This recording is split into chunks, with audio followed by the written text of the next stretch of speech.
The hearing will come to order. Good afternoon, everyone, and welcome to the third fiscal year 2022 hearing for the Hud Subcommittee. As this hearing is fully virtual, we must address a few housekeeping matters first.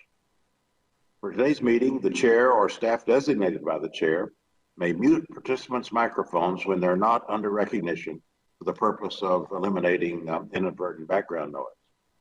Members are responsible for muting and unmuting themselves. If I notice that you've not unmuted yourself, I'll ask you if you would like the staff to unmute you. If you indicate approval by nodding, staff will unmute your microphone. I remind all members and witnesses that the 5-minute clock still applies.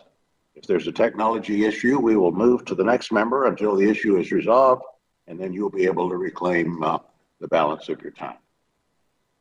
You'll notice a clock on your screen that will show how much time is remaining.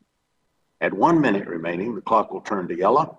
At 30 seconds remaining, I will tap the gavel to remind members their time is almost expired. When your time has expired, the clock will turn red, and I'll let you finish your sentence, finish your thought, but then we'll quickly recognize the next member. In terms of speaking order, we'll begin with the chair and ranking member, then members will be recognized in order of seniority, alternating sides. Finally, House rules require me to remind you that we have set up an email address to which members can send anything they wish to submit in writing at any of our hearings or markups. That email address has been provided in advance to your staff. Well, good afternoon again, everyone, and welcome, Secretary Fudge, to your first appearance before the Hud Subcommittee. Although we're gathering in a virtual format, we're not going to let that hold us back. We're going to have a productive conversation, I'm sure. I do want to remind all members to please mute your mics when you're not speaking and ensure that your video remains on so that we may recognize you. Madam Secretary, we're very, very glad to have you as a former colleague come before us. We congratulate you and the President as well for the inspired choice he has made.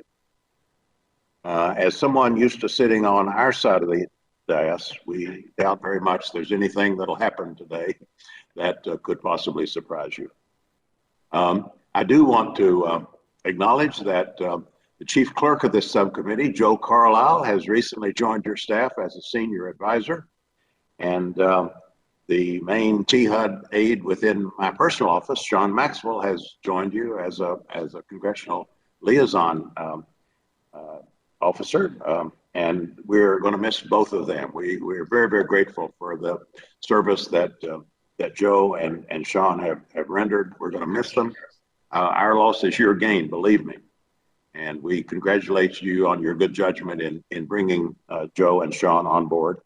I also want to say that Christina Monroe as Joe's replacement and Nora Blaylock as Sean's replacement are both well underway with picking up where these fine staff members left off. But we really want to pay tribute and thank them for their service and wish them well in their new roles with HUD. We, of course, share many goals with you, addressing the vast needs and complex housing challenges facing communities across the country. We look forward to working with you to make sure that HUD has the resources necessary to carry out its critical mission. Mr. Chairman. Yes. Mr. Chairman, someone on your end has a mic open, so I'm getting a lot of feedback. All right, let's check that. Can staff check and see what kind of...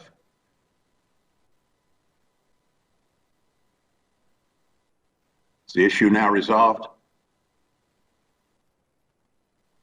All mics should be muted.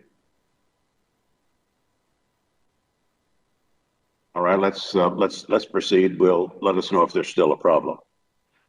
From the American Rescue Plan and the American Jobs Plan to the fiscal 2022 budget request before us today, it's clear that President Biden is serious about making necessary investments to improve the quality of life that millions of Americans who struggle to provide quality housing for themselves and their families at a price they can afford, quality of life that they are seeking.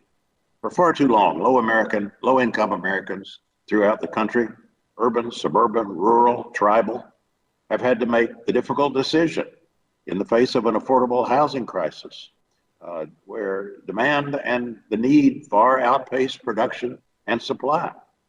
Families sometimes have had to wait years before receiving the help they need to move into stable housing, near good schools and reliable transportation and supportive health care. Of course, the problem isn't just the quantity of housing, it's also the quality of housing. For those fortunate enough to secure housing they afford, it's often been met, all too often, has been met with trade-offs, with families having to settle for locations that make it difficult to connect to well-paying jobs, or having to settle for units that are not in good repair, need major repairs. Sometimes this need for repairs becomes deadly. Carbon monoxide, lead, radon, other health hazards continue to pose major, potentially life-threatening challenges to renters, as well as for landlords who are responsible for maintaining decent, safe, and sanitary housing.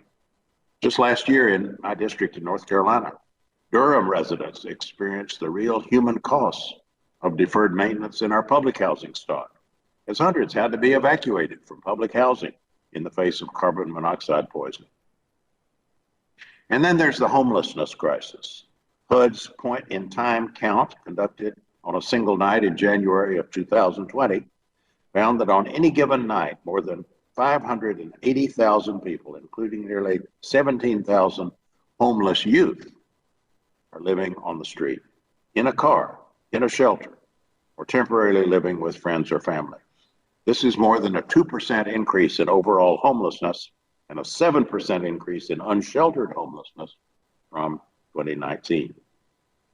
And we all know that since then, as the COVID-19 pandemic has made all the circumstances leading to homelessness, that it's made those circumstances more acute. The people who are already the most vulnerable among us, seniors, the disabled, low-income families with children, veterans, communities of color, they've experienced a disproportionate impact of a health crisis that has shed light on pre-existing disparities. So we've got to ensure that these individuals and families are central to our nation's recovery and rebuilding efforts. This subcommittee has sought to do our part to address these challenges under my own leadership and that of my good friend, Mr. Diaz-Balart. Over the last 4 fiscal years, we've provided more than $33 billion in new resources for public housing, vouchers for veterans, youth aging out of foster care and for families, targeted assistance to states, localities, and nonprofits to address complex homelessness, rapid rehousing, and community development needs. These investments have supported new construction and rehabilitation of affordable housing, improvements to public housing remediation to improve the environmental health and safety of homes, and community-wide upgrades. More recently, we worked with our authorizing colleagues to provide $42.3 billion through the American Rescue Plan for emergency vouchers, tribal housing programs, housing counseling services, fair housing activities, the home investment program, emergency rental assistance, and assistance to homeowners. Now, these investments have been a vital response to the COVID-19 pandemic, but they're temporary. They provide only temporary relief for what we know are longer-term challenges. The unmet needs in our communities are immense. They require us to think boldly about the future of housing in our country. Housing plays a central role in stabilizing communities, creating pathways to home ownership and wealth. It's hard to keep good health or to achieve positive educational outcomes or to reach one's economic potential without a safe, decent, and affordable place to live. That's why we've been so pleased to see President Biden include housing in the American Jobs Plan, echoing what our subcommittee has been saying for years. Yes, indeed, housing is infrastructure, and housing deserves to be right there on the front burner as an issue, right up there with public health and public education. The President's bold American Jobs Plan will provide $213 billion to produce, preserve, and retrofit more than 2 million affordable homes to underserved communities across the country. These homes are going to be safe, energy efficient, and more resilient to the effects of climate change and natural disaster. The plan would invest $40 billion in our public housing stock for activities like repairing leaking roofs that lead to mold, upgrading aging boiler systems, so that no resident goes without heat during the winter, and to make other investments, which will help reduce operating costs and improve the quality of life for residents. Recognizing the key role that HUD plays in building back better communities, the American Job Plan also includes the flexible and popular Community Development Block Grant as a tool to improve resiliency and to fund Main Street revitalization efforts. Many of these proposed American Job Plan's investment are also woven through the President's fiscal 22 budget request, the immediate object of our hearing today. For the first time in 4 years, the HUD budget would actually increase vital programs rather than propose unacceptable cuts or outright eliminations. Overall, the budget request from the White House provides $68.7 billion for HUD, a 15% increase over fiscal 2021. That's a very welcome change, believe me, from the previous administration.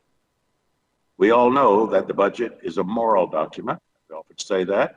We need to act on it. This budget clearly aims to make progress for those who need it most. It proposes $30.4 billion in housing choice vouchers, $3.5 billion to combat homelessness, $3.6 billion to improve living conditions in public and other low-income housing, and $1.9 billion to construct and rehab affordable rental housing through the HOME program. These are all significant increases above fiscal year 2021.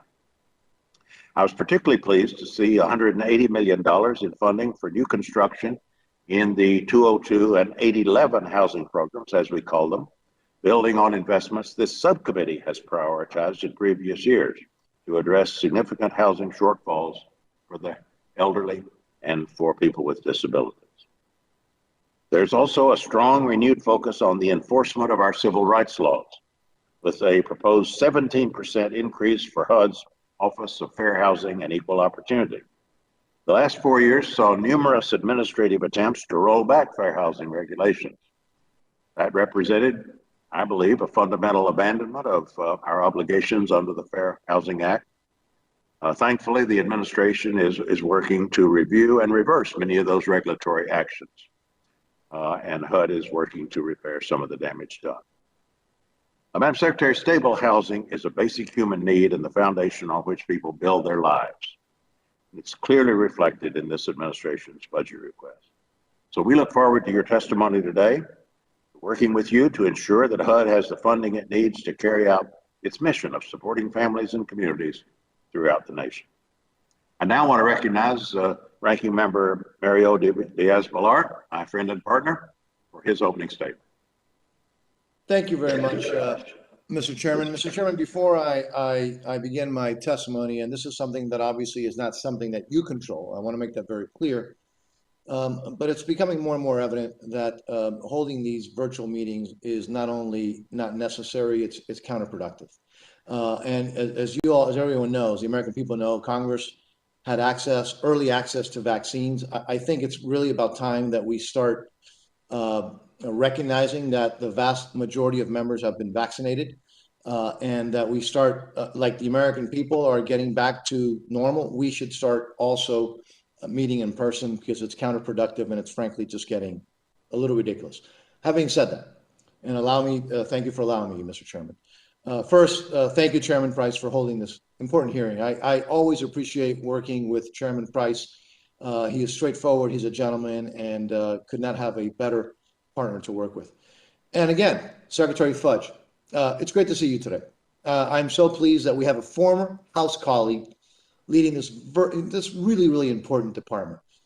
I say this not because I'm looking forward to working with you, which I am in this new capacity. Look, I think House members bring a very unique perspective to constituent services. So again, I'm thrilled that you're there. I know that spirit will serve you well as you work to meet the challenges of making HUD's programs as effective as possible. I also think that your background as a former mayor will serve you really, really well in this role. I expect that this will help you implement HUD programs with an eye toward local decision-making and community input. Obviously, we don't yet have a lot of detail on your budget requests, Madam Secretary, but once we get those details in the weeks ahead, I know that we'll have a lot of questions, and we look forward to the line by line, again, of your plans for the 2022 fiscal year budget. In the summary budget that we've received, you requested for fiscal year 2022 $68.7 billion, which is a $9 billion increase, about 15% above fiscal year 2021. This is roughly in line with the overall discretionary increase requested of 16% for all discretionary programs. Now, in addition, and this is interesting to note, in addition, the president has released a $2.3 trillion infrastructure proposal with $213 billion additionally for housing programs. We don't have, obviously, the details on that proposals, but I expect that we will focus on your discretionary request today. Now, for a moment, I'd like to put aside any specifics of the HUD request and note my concern that this discretionary budget request, combined with a massive mandatory proposal, kind of reflects an assumption by this administration that as we emerge from the pandemic, we should just spend without any restraint whatsoever. And as we all know, we responded to the COVID crisis by providing trillions in relief. Much of this, of course, was necessary and was bipartisan. But this should not numb us to the high risk of debt or higher taxation and the burdens that we frankly would be imposing on our children and our grandchildren if we don't exercise some fiscal constraint. We simply can't just enter an era where we are comfortable with multi-trillion dollar annual deficits and pretend that that's okay and we can continue to spend more and more with no limit in sight. Instead, I believe that working with constraints is central to the work of this committee. That's what we do. So even as we recognize fiscal limitations, we can continue to make progress on housing programs that make a real difference. We've worked very closely together over the past years to improve a wide range of housing assistance programs, from life-saving assistance in the HOPWA and homeless programs to the innovative work that we have done together on programs like disaster mitigation and mobility vouchers. And again, this is the subcommittee working in a nonpartisan way. I'm confident that we can make even more progress in our work for fiscal year 2022. As a former member and colleague, I know, Madam Secretary, that you are aware that this committee can work in partnership with you, as we do with each other, on a bipartisan basis to make tough choices and create opportunity for households in all of the country, in all of our districts. So, Madam Secretary, I would like again to just tell you how pleased I am to have a former colleague and member of this great institution, the House of Representatives, sitting in your position. Lastly, the chairman mentioned how Sean Maxwell from his personal team is now with HUD. He is a great public servant. He has served the chairman and this institution well, and I know he will continue to serve now in that position with great distinction. I also find great assurances that you have, as one of your senior advisors, really a great alumni of the Appropriations Committee.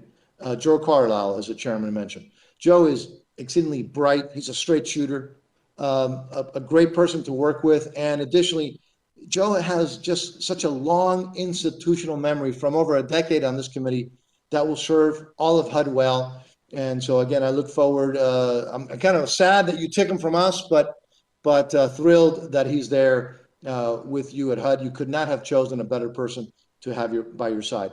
So, Madam Secretary, I look forward to your testimony. And with that, I yield back, Mr. Chairman. Thank you very much. We're happy to have with us the chair of our full Appropriations Committee, Mr. Laurel, and recognize her now for any comments she might have. Thank you so much, Mr. Chairman, and thank the ranking member as well, Representative Diaz-Balart. And thank you both for holding this incredibly important hearing. But I want to just say welcome, and thank you to Secretary, and it's wonderful to talk about Secretary Marcia Fudge. And I can see you sitting where you were on the aisle there, those days walking up and down, talking about housing, talking about nutrition for our kids and our families. A dear friend and a former colleague. And we are in good hands with you at the helm of the Department of Housing. So welcome, and know that how closely we want to work with you to get the goals accomplished for the American people. We are at a pivotal moment in our fight to expand housing access to the most vulnerable. And we are so lucky to have such an experienced fighter leading us. As Maya Angelou once said, the ache for home lives in all of us, the safe place where we can go as we are, end quote. And having a place to call one's own is intrinsic to our identities. And when access to a home is threatened, so too is the very fabric of our lives. And two very short anecdotes. When I was about 9 or 10 years old, my family financially struggled all of their lives. And we came home one Friday night to find all of our furniture out on the street. We had been evicted, and what we had to do was to go live with my grandmother for a while until we got back on our feet again, and to understand what it means to be evicted in our society, and what are the avenues for assistance and for help to help people to be able to get back on track. And I mentioned this one in terms of how people prize home ownership as the American dream. Again, to my family, we never owned our own home. We rented, but my mother, Congressman Price, knew. She desperately wanted to have her own home and to, and well into her 80s or so forth. Oftentimes I would get a call from a real estate agent saying, Rosa, your mom has called us. She saw this house for sale and she wants to buy it. And as I said, she was well into her 80s, and there wasn't anyone who was going to rent provide the kind of wherewithal and the insurance for her to be able to do that. But that really tug at one's being for wanting to have your own space, your own home, is so important in our society. And as the Honorable Marcia Fudge will testify, and I quote, a healthy and productive life begins with a safe and a stable home. But on any single night in 2020, roughly 580,000 people experienced homelessness in the United States. In my home state of Connecticut, access to affordable housing opportunities is a serious and a growing problem. It is an even greater problem for people of color. Among Black residents of Connecticut, 31% spend more than half of their income on rent, money that could be spent on other critical needs like food and health care. And in Connecticut alone over the past year, 5,200 evictions were filed against families. 1,500 were evicted from their homes, but even more households may be forced to face eviction in the near future. 32% of Hispanic, Latina households, 21% of Black and African American households, 14% of white households have fallen behind on their rent in Connecticut. And every single day, more and more people in my state and across the country are finding themselves on the streets. Thousands of families and children in my state alone are either homeless or seriously housing insecure, unsure if they will have a roof over their head next month. And the COVID-19 pandemic has only exacerbated this issue, put our nation's most vulnerable populations, such as our disabled, non-white, and Native American populations, at increased risks. When individuals experience housing instability, they are at a greater risk of contracting COVID. This makes our entire country less safe. HUD's budget request for this year seeks to address some of these challenges exacerbated by this pandemic by strengthening communities facing underinvestment. Through the expanded budget, the administration will provide housing choice vouchers to an additional 200,000 families, invest $500 million more to end homelessness, provide an extra $800 million for investment in the quality of affordable housing through resiliency and energy efficiency, increase the supply of affordable housing, including $900 million for tribal communities in order to reduce home health hazards for vulnerable families, support home ownership and pandemic relief, and promote efforts to prevent and redress racial injustice and housing discrimination.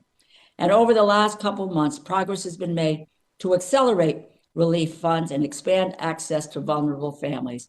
I especially applaud HUD's efforts to extend the Federal Housing Administration's foreclosure and eviction moratorium and forbearance enrollment window. I'm grateful for the work you are doing to help end the cycle of homelessness by providing permanent housing to vulnerable populations without unnecessary restrictions. However, there is still much work to be done to create sustainable and inclusive communities and to ensure every single American has access to a quality, affordable home, which is what the preamble of the Housing Bill of 1949 states. I look forward to hearing from you, Secretary Fudge, regarding the funds that HUD needs, especially in regards to the 17% decline in your staffing that HUD has experienced in 2012. Look forward to working with you to build back a nation that is better and more equitable for all. And with that, I thank Chairman Price and Ranking Member Diaz-Balart, and I yield back. Thank you very much, Madam Chair. Secretary Fudge, we now turn to you. We thank you again for being here today to highlight the fiscal 2022 budget request, as well as anything you might want to say about the rescue plan and the America Jobs Plan. You're now recognized for 5 minutes for your opening statement, and of course, your full written statement will be included for the record. Thank you so much, Mr. Chairman. And Mr. Chairman, let me apologize for the technical difficulties we experienced as we began, but thank you for your patience. And Ranking Member Diaz-Balart, let me just say to you that it was heartwarming, the support that the Florida delegation gave to Alcee.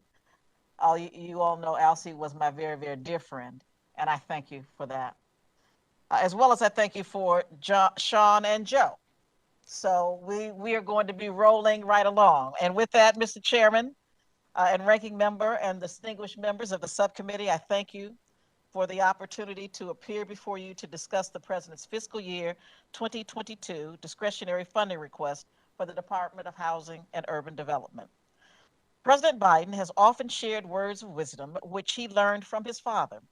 Those words are, and I quote, "Don't tell me what you value, show me your budget, and I'll tell you what you value." Well, the Biden-Harris administration has issued a discretionary funding request that sends a strong message about what we value. It tells the American public that this administration is determined to provide every person with a fair chance to secure a safe, affordable, and dignified place to call home, and to live in a thriving community where opportunity is abundant. The President's discretionary request provides $68.7 billion for HUD during fiscal year 2022. This amount represents an increase of $9 billion, or 15%, from HUD's enacted funding for fiscal year 2021. All told, it would support a wide range of vital public services. They include taking dramatic steps to address America's affordable housing crisis. It contains $30.4 billion for the Housing Choice Voucher Program, which currently helps 2.3 million families with the lowest incomes to find rental housing on the private market. If enacted, this discretionary request would provide potentially life-changing assistance for an additional 200,000 households. In addition, the President's discretionary request calls for bold new action to expand our nation's supply of affordable housing. It asks for $500 million to increase in the Home Investment Partnerships Program, which helps build and rehabilitate affordable rental housing. It further requests $180 million to help develop 2,000 new homes for senior citizens and for people with disabilities. These commitments represent just part of the President's mission to serve Americans in greatest need. His discretionary request calls for a major investment in the effort to end homelessness.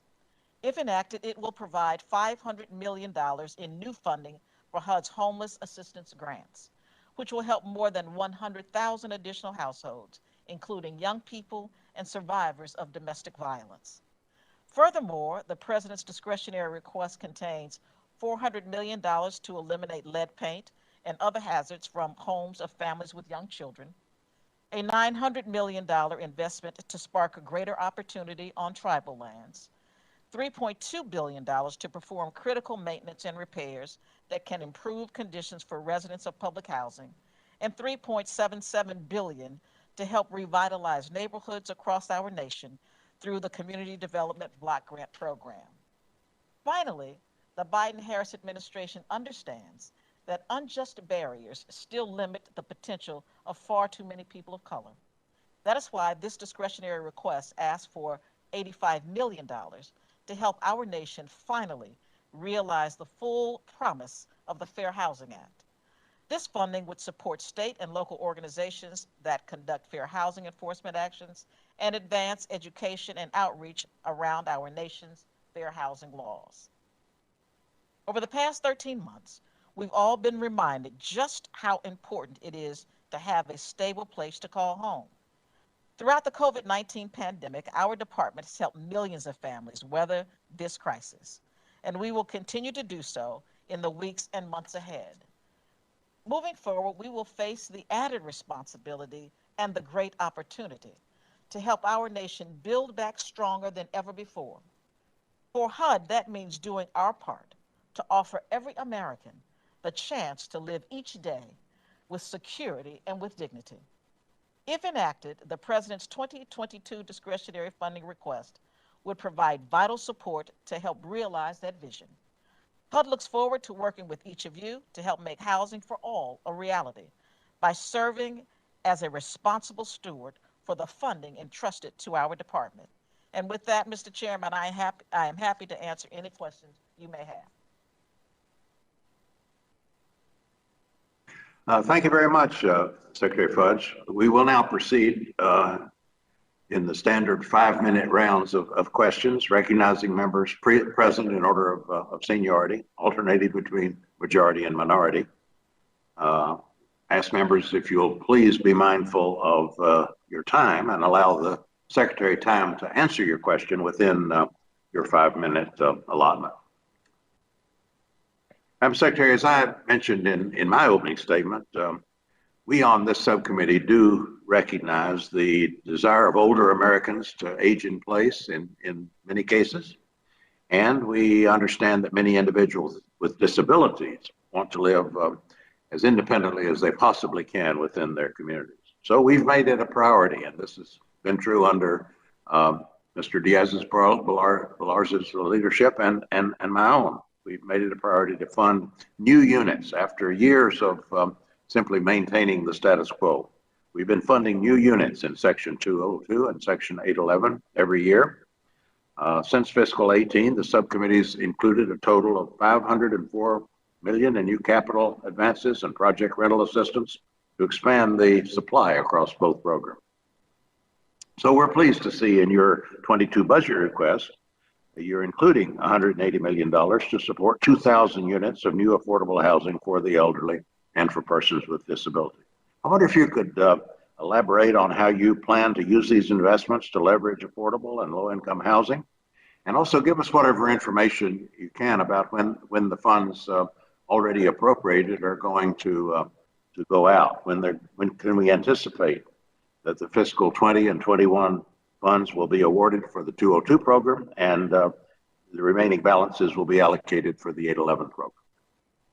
Mr. Chairman, let me start with the second question, and I think that you'll be pleased to know that HUD has our notice of funding availability out for Section 202 now, and that we expect to have the Section 811 of NOFA out later this year. So I'm really, really pleased at the progress. I think that the staff has, under very difficult circumstances, made sure that we moved expeditiously to make that happen. And back to your first question as it relates to how we would use the resources. Certainly, we have been pleased at what Congress has done in the past to help us expand the supply of affordable rental housing for the extremely low elderly population in the 202 program, as well as the same in the Section 811 program. We understand the responsibility we have to our seniors and to those who are disabled, and so we could not do some of the work we have been doing without these resources. So combined, they make a huge difference in how we treat some of our most vulnerable populations. So I think that you'll be pleased with the progress we have made. Well, thank you. That's good to hear. Let me ask you to give us your thoughts, and I know you have expressed thoughts about this. The need for supportive services to accompany the provision of housing. Simply providing the units is sometimes not enough. We understand the need for supportive services for people with disabilities, the elderly, to access health and education and job training services. We've acted on that in the 202 program with service coordinators being funded regularly as a part of 202 developments across the country. We've seen that work very well in North Carolina. Haven't done so well, in my experience anyway, with Section 811. The group homes are one thing, but we're talking about Section 811 recipients who are in rental housing otherwise. And I wonder what we can do. We've actually had units go begging in North Carolina because the supportive services weren't there for people with disabilities. So I would hope that $400 billion for home and community-based services in the American Jobs Plan would have some funding that could be dedicated to supportive services for people in this kind of housing. But I wonder what your thoughts are on how we can improve supportive services as part of our efforts to expand housing, and in particular, what about people with disabilities? We just have got to work on this. It's very frustrating to fight for these units and then not to have the supportive services that let the units be occupied. So how can HUD work with us and work with HHS and other agencies to better target these services? Well, thank you so much for the question. I mean, certainly you're aware that we do have a very active partnership with HHS to talk about things like coordinating the community-based services and Medicaid home community programs. But let me just say this. Part of the problem that I have seen just in my short time here is the technical assistance that needs to be given to these programs. Oftentimes there's a disconnect between the vouchers and the state. So we need to really create an awareness type of a project to talk about what is available. That's number one. Connect the services with the people, and I think that you will see a significant improvement. The other thing I think we need to look at is maybe the allocation of the vouchers by state is maybe off. So we need to take a look at where the vouchers are most needed and maybe reallocate some of those resources. But I think most of it is just an awareness campaign and an education and technical assistance piece that I think is what's been missing. Thank you. Mr. Diaz-Balart. Mr. Chairman, thank you very much. Madam Secretary, you requested for Cdbg block grants includes a new almost $300 million targeted program for marginalized communities facing persistent poverty. I would agree that obviously addressing the needs of these communities needs to have our attention, but this set aside would require new authorization because, as you know, Cdbg is defined in statute and is distributed by formula. So is your intention to be working with the Financial Services Committee to authorize this new program, or would you envision also this new set aside as a formula program or as a discretionary program? What's your vision for that? Right now, I can only say this to you, that we are looking at the alternatives that are before us. Certainly, we want to make this happen in the way that is best for our communities and the people we serve. And we know that Cdbg is something that communities really appreciate and look forward to because it gives them the flexibility to do the things that they want to do. I think that I'm glad that you are not concerned about the amount of the increase, but certainly how it is going to be used is something that I'll have to get back with you on and would be happy to discuss with you. But at this time, I don't have a definitive answer other than to say that we are looking at how to best do this. Well, I look forward to seeing that, Madam Secretary. The Cdbg is a program that receives very strong bipartisan support, but it is, again, by formula. But the interesting thing, Madam Secretary, is most HUD programs in this bill are not authorized, or they've expired. Those authorizations have expired. So this really requires our committee to really carry a lot of HUD policy in this year-to-year bill, which is always a bit of a challenge. So do you plan to address this issue with, again, with the authorizers?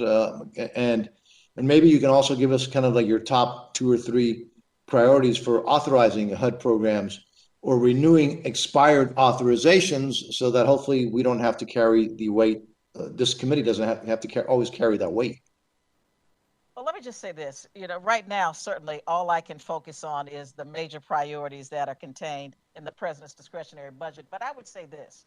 If I had to pick a priority, it would probably be Cdbg disaster relief. That is the one that I think is most important and would be asking for an authorization. It is something I have discussed in the past. And so if you wanted to just get a priority from me, that would be the one that I would pick. Well, good. And that's a program that all of us, but I think particular, I know I can speak for the chairman, he and I are obviously, very, very interested in. I know that Congress did pass some legislation, so it's going to be important to work not only with you and us, but also with the authorizers. And so let me just make sure how much time I have, Mr. Chairman. I don't want to go over my time. Look, I'm really proud of the work that we have done on homeless assistance. The chairman spoke about this before. Not only have we provided, serious, significant year-to-year funding in this program, but we've also worked with your really good HUD staff on this program to measure performance and to focus our dollars on programs that we know work, obviously. And so when we look at the assistance provided in the CARES Act, however, we are seeing some really low expenditure rates. Of the $4 billion provided, I think this is going to shock a lot of people, only 6% has been spent. And that's over a year later. So obviously this would suggest a number of things, including that there may be capacity issues, and that we have maybe provided more funding that the system can clearly absorb. In March, by the way, Congress provided an additional $5 billion for homeless assistance. So we will be looking at really large unexpended balances for months, and I think potentially years ahead. So, Madam Secretary, I think we need to work together to solve this program and to solve that issue. But I see that you're also requesting an increase of $500 million for homeless assistance grants for a total of $3.5 billion. So again, how would we work to address this capacity issue that clearly must exist that we've seen in the slow execution of the CARES Act funding? Let me just say this, and I'm happy that you brought that question up. It's something that I originally was concerned about, but as I have looked at, the allocations were made very, very quickly. The problem, Mr. Ranking Member, was that communities were faced with spending FEMA dollars at the same time as spending CARES and other resources. And so what communities chose to do was to spend the resources that they had to spend quickly. So they started with FEMA and others. And let me just also say that a lot of the CARES dollars gave them more time to sit back and to plan properly as opposed to just throwing money at a problem. They took the time to say, how do we get people out of congregate shelters? How do we really move to accessing the kind of housing we need? And it takes time. And lastly, I would say this about this particular problem. I think that, yes, it doesn't look great that we have these resources, but I would say to you this. Just because we did not get it out as quickly as some might have thought, the problem remains. The people we want to serve are still homeless. And so we just have to find a way to get the resources out in a way that addresses the problem. The problem is not with the people who were sleeping on the streets. The problem is that we haven't gotten to those people fast enough. So we still need the resources because the people are still hurting. But I'm happy to work with you and others to talk about how we move it faster. But I am proud of the fact that our staff made sure that people had all of the information they need to make decisions that in the long run are going to put people in stable housing. Mr. Chairman, thank you for indulgence. I went a little bit over my time. I apologize, and I yield back. Thank you. Mr. Laurel. Thank you very much, Mr. Chairman. Madam Secretary, evictions tear families apart, separate kids from schools, threaten job loss, damage credit scores, and in many cases, it leads to homelessness.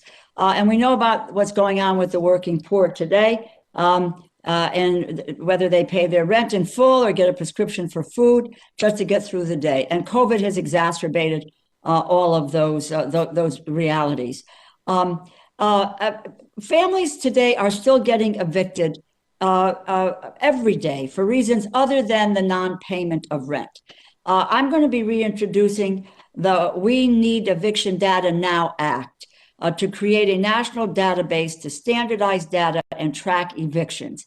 In the 2021 HUD appropriations bill, we directed HUD to conduct a feasibility study on the creation of an eviction database. And I don't know, has HUD initiated this work? Can you provide us any insights on initial findings? Have you been able to engage with stakeholders on the perspectives of how to create such a database? Well, I would say this: the first phase has been completed of the report, and it was transmitted, as my understanding, in March prior to my arrival. And the second phase is going to be completed this fall. So that's the only update I can give you at this point, Madam Chair. But I think that it is going the way that you had intended it to, at least per your request. And I would also say that evictions, in fact, are a major problem, and there are many people who are getting evicted. I would have to just thank those who had the good sense to extend through June at least the eviction moratorium, because there are many things that need to be addressed between now and then as to why people are being evicted. And Madam Secretary, if there's any information that you can share with us or with the committee at this juncture would be helpful. I understand the second report will be coming out later, but would love to know where things are and what we're beginning to take a look at. So if you can take that under consideration, that would be great. Let me also talk about the Know Your Home Act. Congresswoman Alexandria Ocasio-Cortez and myself, this ultimately requires cities and towns to digitize and to make available housing code violations so that a prospective tenant has a full picture of what they are renting. New York City, Washington, D.C. already does this very successfully. Again, in the 2021 appropriations bill, we provided funding for a qualitative study of how publicly available data on rental property, health, and safety violations impact the landlord and renter behavior. I don't know if HUD has initiated this work, and can you provide any insights on initial findings?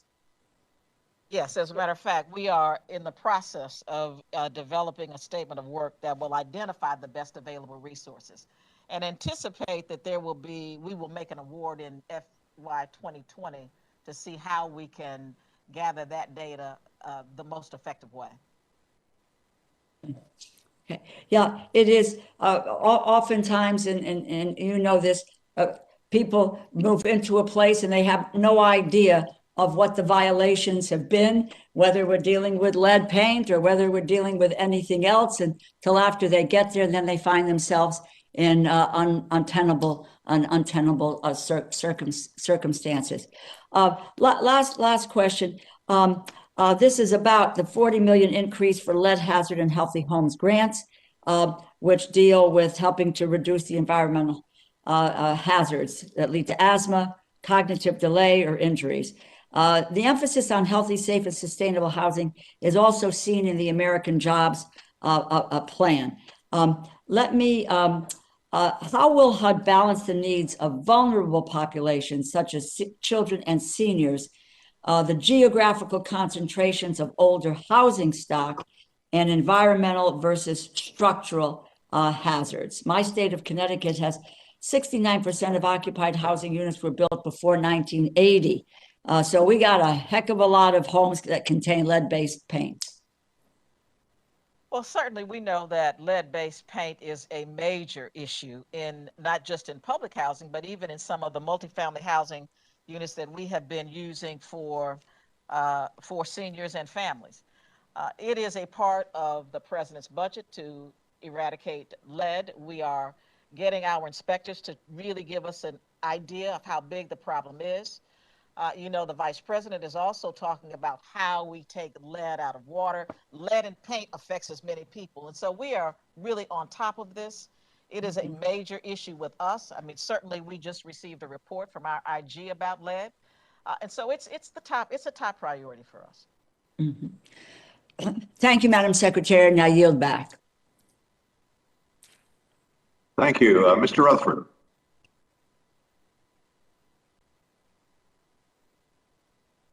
Thank you, Mr. Chairman. And thank you, Madam Secretary. I really appreciate you being here this morning and giving us some of the information. I want to talk a little bit about in some of these rural areas in Northeast Florida, access to healthcare services is difficult to come by, and it often results, as you know, in people putting off what could be small medical problems until they really become emergencies. And so one of the things that I'm looking at and would like to hear about is what resources might be available within HUD's purview to support the startup of federally qualified healthcare centers in these areas, in these challenged areas. And second part, what recommendations would you provide to Congress for us to help expand the resources so that more of these initiatives can be achieved in our local communities? Unfortunately, Congressman, there is nothing in HUD's portfolio that can assist with that other than the fact that we work across agencies. And I can assure you that I will have this conversation with HHS and with the CDC, if that's appropriate, to assist you or direct someone to have a conversation with you about it. But there is nothing in HUD's portfolio that can assist you with that. Okay. Well, listen, I would appreciate that support for the concept. I think if we can move in with a federally qualified healthcare center, we can actually have that as sort of an anchor for the area and bring residential and other services into that community as well. So thank you for that. Congressman, I agree. I think health centers are very underutilized, and I think it's something that I would be happy to try to shepherd for you. Thank you. Thank you. I appreciate that. Listen, I very proudly joined with Representative Watson Coleman. We recently introduced a Public Housing Fire Safety Act bill, and this legislation seeks to install fire sprinklers in public housing developments that don't have them now and ensure the safety of those residents. I'm sure you know the stock at HUD better than I even, but is expanding affordable housing, I think, is a critical issue. In addition to increasing the safety of the stock that we already have, can you talk a little bit about where you, as the leader within HUD, see that going? Listen, I am so excited about the fact that you asked me that, because in the President's American Jobs Plan, there is $40 billion set aside for us to meet the capital needs of existing housing. And so this would be a perfect example of something that may come under that $40 billion. I think you're absolutely right in terms of all of us are concerned about the safety of the people we serve, the safety of the more than 2 million residents in public housing. So I think it's great. And it's something that is already being addressed in the American Jobs Plan. Yeah, well, I was very proud when Bonnie reached out to me about that. And thank you again, Bonnie, because I think that's going to be a great bipartisan effort. So Madam Chair, let me ask one last question I think I've got time for, and that is this rapid increase of housing needs has been exacerbated by the COVID-19 pandemic, as you know. We have a great organization in Jacksonville, Northeast Florida, called Sulzbacher. And Sulzbacher has created these enterprise villages where it's really just a complete wraparound of services. It's job skills, it's housing, it's healthcare, it's transportation, all of those needs.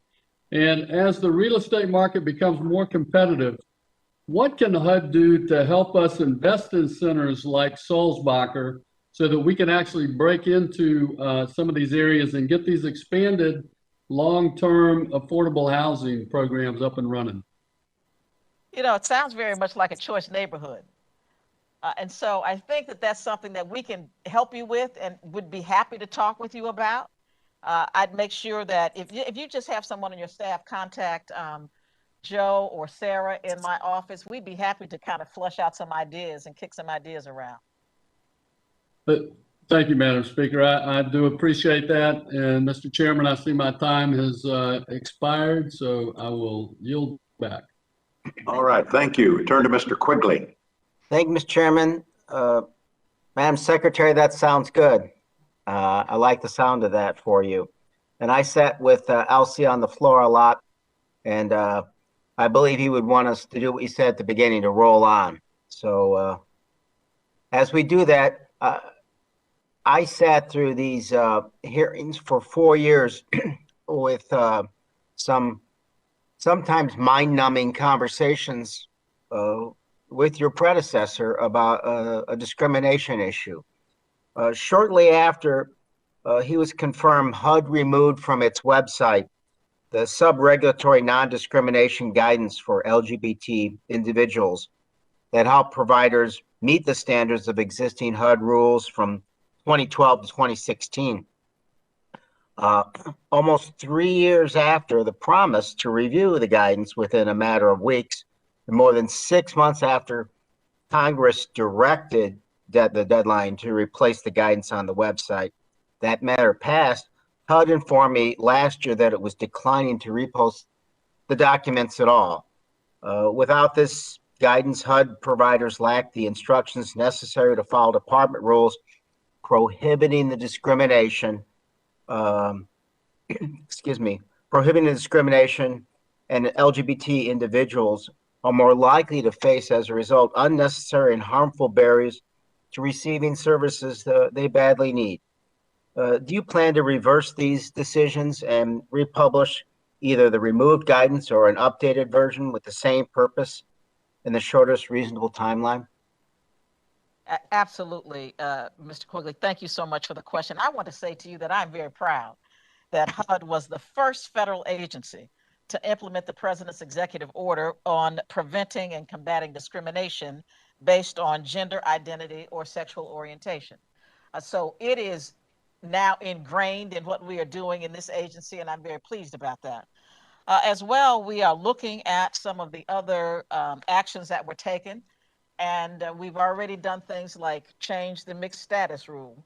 We have some things before OMB that are going to be coming very soon. And so I'm very happy about the direction we are going as it relates to equity and equality. And it sounds, it sounds from what you said that the answer is obviously yes, but we're talking to the whole country now. So if you could reiterate and broaden your answer to the extent, that your time as HUD secretary would be to root out LGBTQ discrimination and HUD policies and procedures throughout the entire system, that which still might exist. Well, it is a directive from not only the president, but from me personally.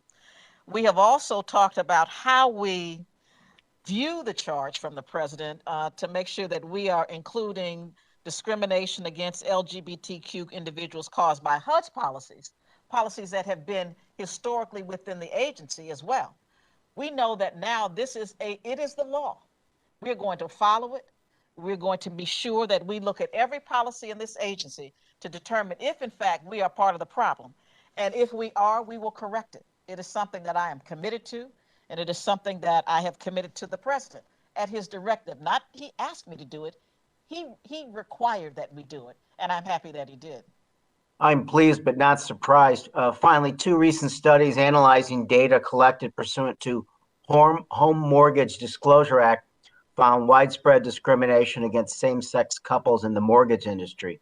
One of these studies specifically examined loans insured by the Federal Housing Administration at HUD and found that gay male couples, especially including a person of color, were significantly less likely to have their loans approved than white heterosexual couples. Obviously, this must be a target of yours as well, from what you have said. It is. I mean, certainly discrimination is built into our system, and it is my responsibility to make equity the top of our agenda. It is something that, again, the president committed us to, and it is something that I would do anyway, because if you look at me, you can tell I have probably been discriminated against in my life as well. So we have a committee now that is to study equity. We have in every single department of this agency those who are looking at how we best address the systemic issues that have prevented people from being treated fairly, whether it be FHA or any other part of this agency, but in particular FHA, because it has been discriminatory practices over the many, many years that has kept people from realizing their dream of home ownership. So I appreciate the question and the line of questioning, but do know that we are committed to making this happen. Well, my time is expired, but we look forward to working with you. Thank you. Thank you. Mr. Garcia.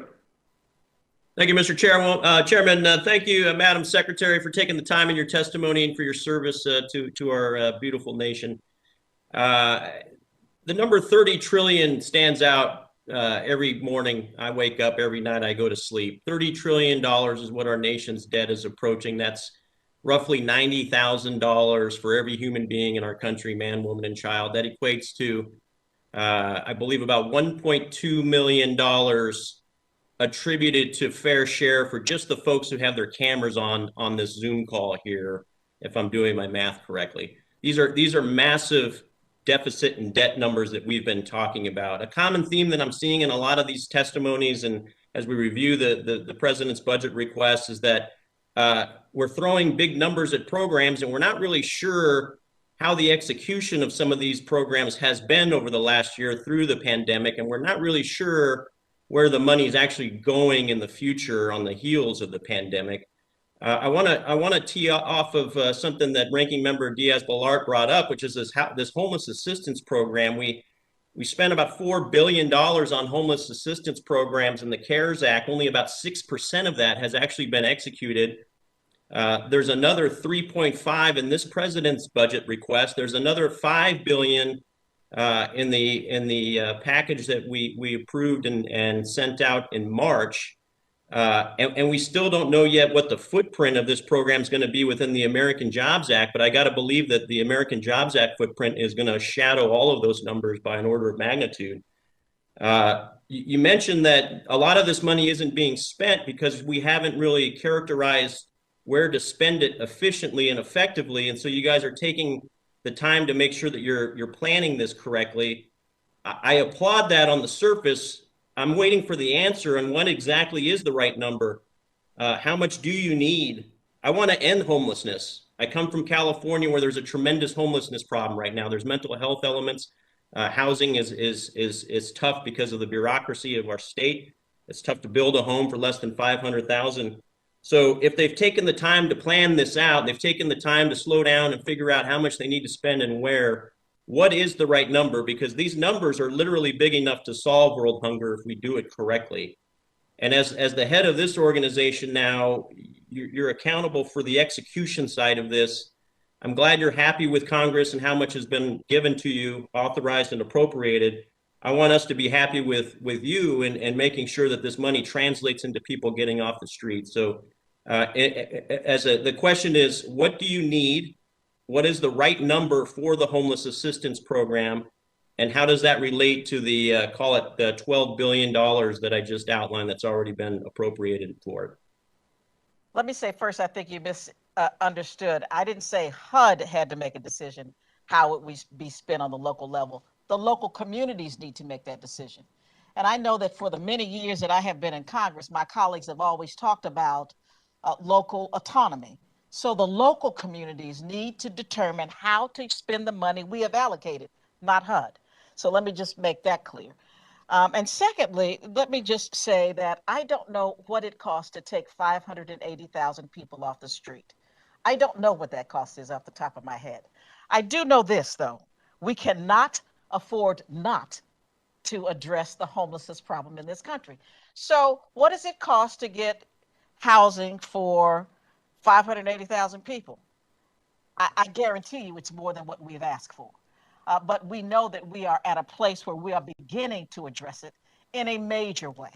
So what we have said to people is we've allowed you now to have the resources to, if you need to find temporary housing, you can. If you want to build new housing, you can. But our goal is to make sure that no one is sleeping on the street. So if I do the math, 585,000 homeless, if we were to purchase a home for each one of those folks at $250,000 per home, that comes out to $145 billion, which is a small fraction of what we are actually already spending on these programs. So I think that's the kind of diligence I think we're looking for. And I think the American population is wanting to just make sure that these things actually are making sense and that the money is going to where it needs to go. I understand the nuance of the local communities having the driving force in those conversations. I agree with that. That's the right thing to do. But let's make sure that we're not continuing to just throw money at these programs while the capacity questions aren't getting necessarily answered and in the interest of our community. So with that, Madam Secretary, I'm out of time, but I'll yield back to you for the remainder. If I may, Mr. Chairman, may I just answer that last question just very briefly? Yes, ma'am. You know, I think that that's a very nice way to try to put that together, but I would suggest this. As a mayor of a city, I know what it takes to acquire land. I know what zoning costs. I know what parking costs. I know what cement streets cost. It's not just $250,000 for a home. And I don't know what kind of home that is, but if you live in California, if it's $250,000, it's a shack. So I think that we have to look at it in a fair way and not just throw numbers at people's lives. I agree. 145 billion is a small percentage of the 12 billion that we. Gentlemen's time's expired. Ms. Clark, please. Ms. Clark. Thank you, Mr. Chairman and Secretary Fudge. What a delight and honor to welcome you to T-HUD in your new role. I stand by everything that my colleagues have said about how excited we are at this opportunity and to have you at the helm of HUD. And I want to tell you how exciting it is to have a partner like you in the administration advocating for the resources necessary to address affordable housing crisis, certainly in my district and across this country. Whether it's your proposal to increase housing choice vouchers, increase funding for homes, Cdbg, homeless assistance, or your proposal to target funds for marginalized communities, I applaud your bold vision and look forward to advocating for its full implementation. Two of the biggest challenges I see are affordable housing and astronomically high costs of childcare. We are missing an opportunity to help improve the economic well-being of low-income families by not examining the intersection of these two challenges. And that is why last year this committee funded a research collaboration between HUD and HHS to better prioritize and promote on-site childcare supportive services for HUD-assisted families. I know this funding was very recently allocated, and with the change in administration, I am sure that the research has not begun. But I think this is an area that could pay significant dividends in the quality of life for our community members. And I hope that this evaluation will be a priority of yours going forward. Absolutely will. Thank you so much. I would say this, clearly because it was just, it came about in December, we don't have anything to share at this point, but I do know this, that housing stability plays a significant role in early childhood outcomes. And so I agree with you that it is something important to address. And I would like for us to continue to work with HHS, whether it be on infant mortality, whether it be on Head Start, all of the things that I know that we need to do to ensure that children get an opportunity at a fair start and an opportunity to succeed. So as soon as we get some data, I'd be happy to share it with you. Well, thank you so much. And we know with another former House member at the leading HHS, this will be a good collaboration. I also want to thank you for you highlighting domestic violence. And I know that you know in your experience, like mine, that almost every homeless family that I talk to, that I advocate for, way too many of them have domestic violence as the event. that led them into homelessness. I am very proud of what this committee has been able to provide in the continuum of care set aside and $43 million in new incremental vouchers to reduce homelessness among families with children, veterans, and survivors. Unfortunately, the past administration was not always engaged on these issues, which is why this committee directed HUD to establish a Violence Against Women director within the Office of the Secretary. Can you give us an update on whether this position has been established, and are you planning on creating that within your office? The position has in fact been established. We are currently recruiting for the position and have some, I understand from our personnel people, some people who are interested. And also just to be sure that you're aware that we have implemented the requirements that have been demanded of us through our guidance to our public housing authorities and to the public housing, to our housing choice voucher recipients. So we are all in on doing our part. Well, that is amazing. And we are so delighted. That's just great to hear. And I know that your full budget is not out yet, but I hope that we can count on your support for the domestic violence set aside for continuum of care. I know you probably can't share many more details with us at this point, but I'm hopeful it will contain robust funding when it does come out. Thank you so much. I yield back my time. Thank you, Ms. Henson. Well, thank you, Mr. Chair, and thank you, Madam Secretary, for joining us today. While our time in Congress did not overlap for very long, I do know that you value the process and what we're doing today. I'm excited to work with you and to find common ground where we can. So thank you for joining us. I also wanted to call your attention to a few of Iowa's priorities that I think need some more attention than they have typically and historically gotten from HUD. Just started with a couple of statistics. According to the Census Bureau, about 60 million people live in rural areas. This is about a fifth of the population, and more than 95% of the country's land is classified as being rural. Much of the district I represent is rural. So my first question for you today is simple. Why do you not mention the word rural in your testimony that you submitted to this committee? Why did I mention the word? I didn't mention a lot of words about a lot of things, but clearly rural communities are as important to me as urban communities. I know that most of the people in this country live in rural communities. I don't think I mentioned the word urban either. Well, I'm glad to hear you say that, because I think that we need to make sure that we are not leaving them behind in these discussions. I'd like to see you prioritize rural areas as we're having a lot of these discussions.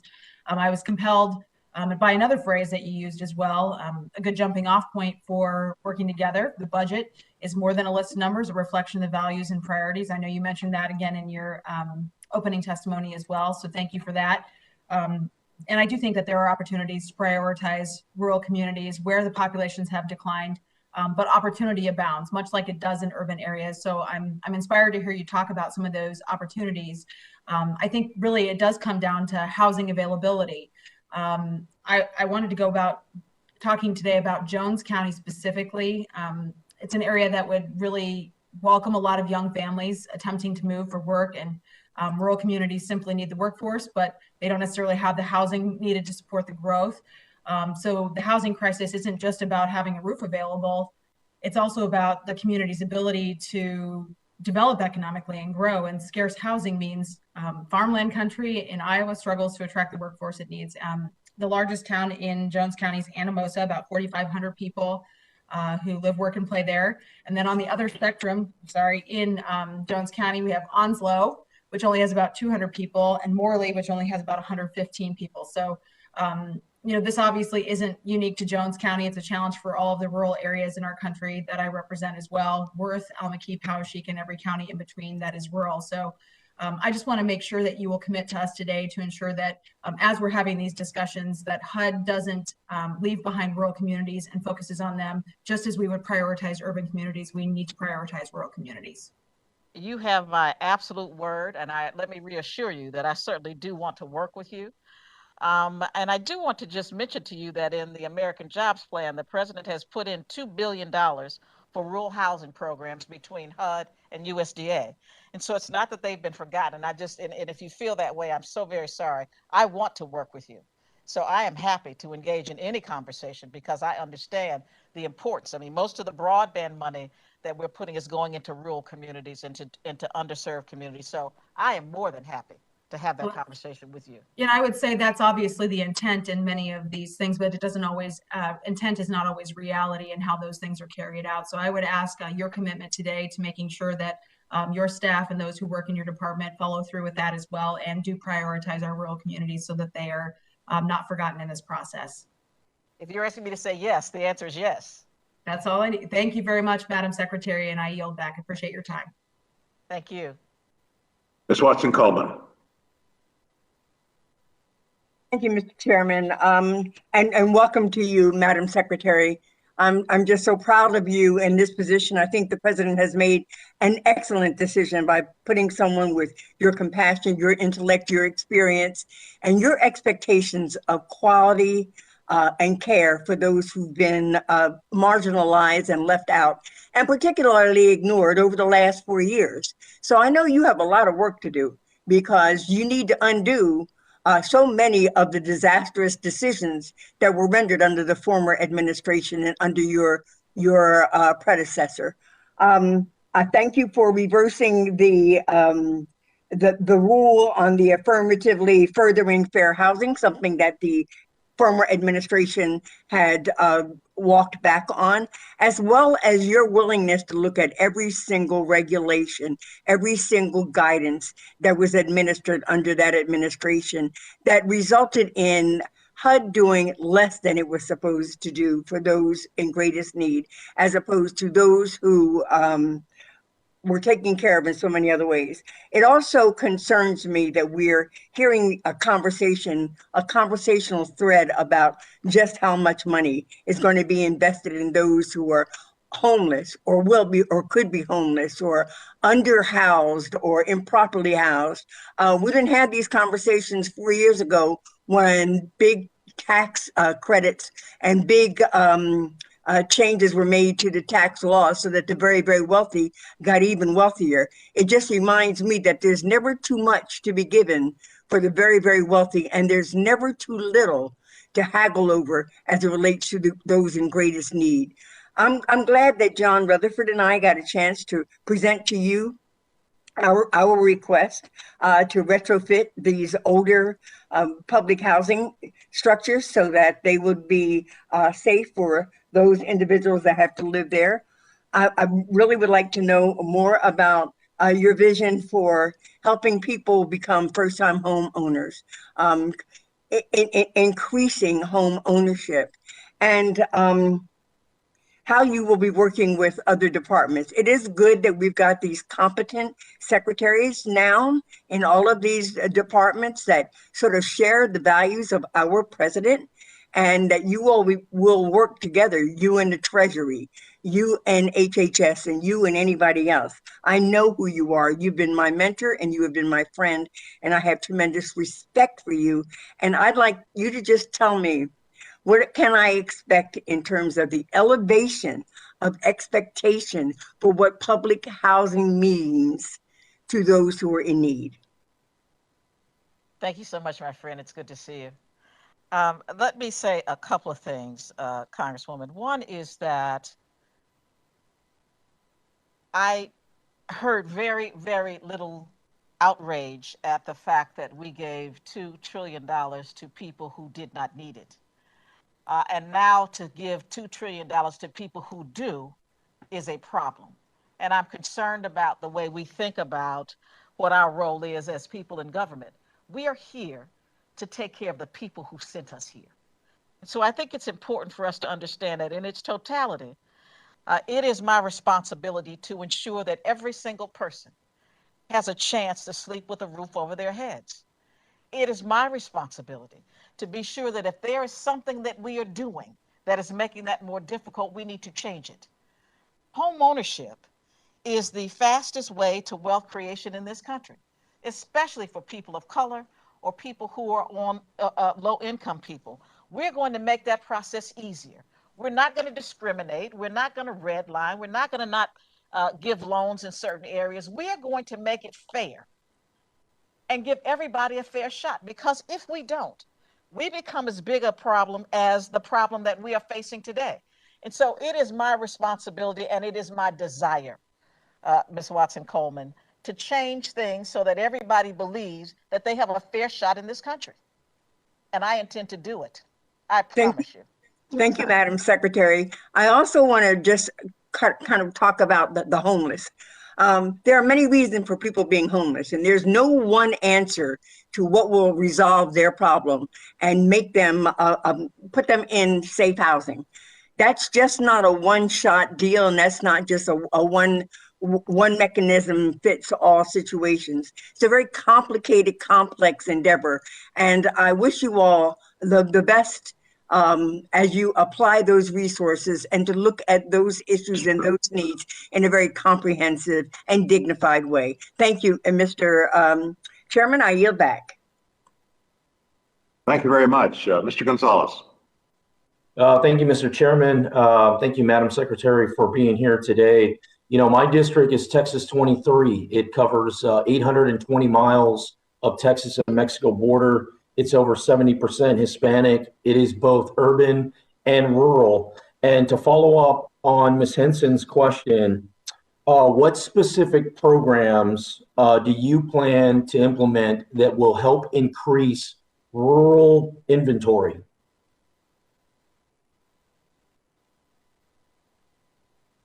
When you say rural inventory, you're talking rental, you're talking ownership. I'm not sure exactly what I'm talking rural inventory to affordable housing. Okay. All right. Very good. As I mentioned earlier, the president already has a plan for putting $2 billion into rural housing. It is something that is going to be a partnership between HUD and USDA. So some of that is already done. I think the other thing we do is, as you talk about, this is a district that is 70% Hispanic. One of the things I just talked about with HUD, we want to be sure that FHA assists people with, whether it be through educating them on how they can go through the home ownership process, making sure that we can assist them with down payments, making sure that we can make sure that we treat everybody fairly. That in and of itself will help, is if the government does its part and treats everybody fairly. But there are resources that have already been requested to do just what you are asking to do. So one of the, I recently visited SAHA, the San Antonio Housing Authority, and one of the frustrating parts that they've seen, and honestly that I've seen as well, is San Antonio is the 7th largest city in America. It is predominantly minority, and yet we lack the resources on equal footing to other cities that have those same needs.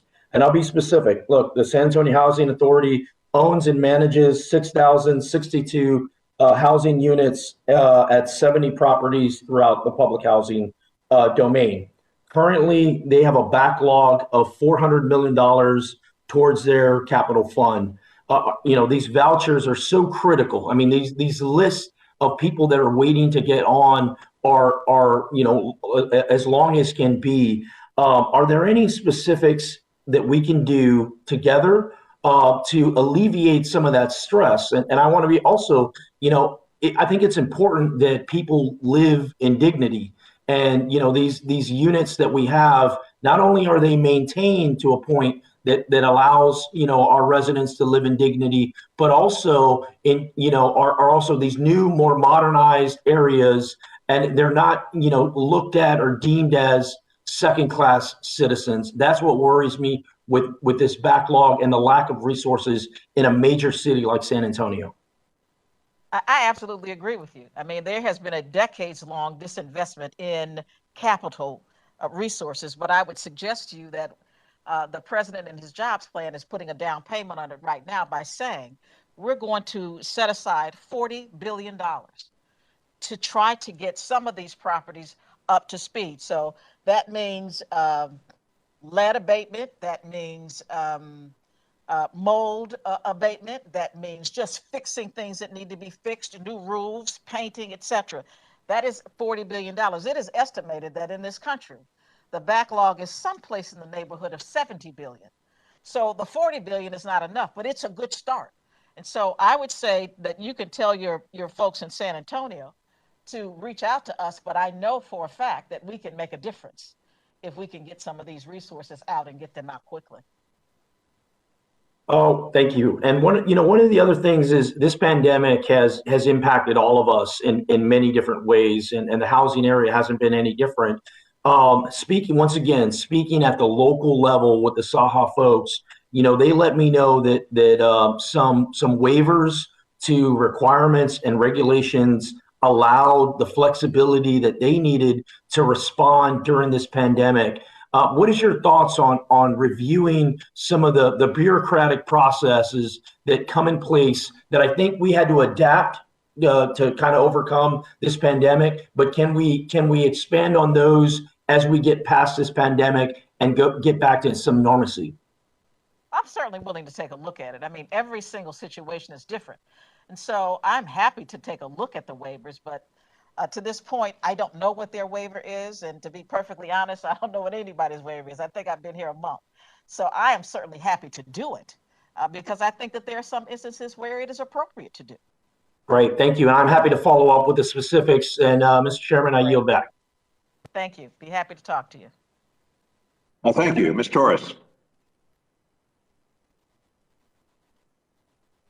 Thank you, Mr. Chairman, and it is great to see you, Madam Secretary, former colleague. I'm so very proud of the work that you are already doing in your very short time as Secretary of HUD.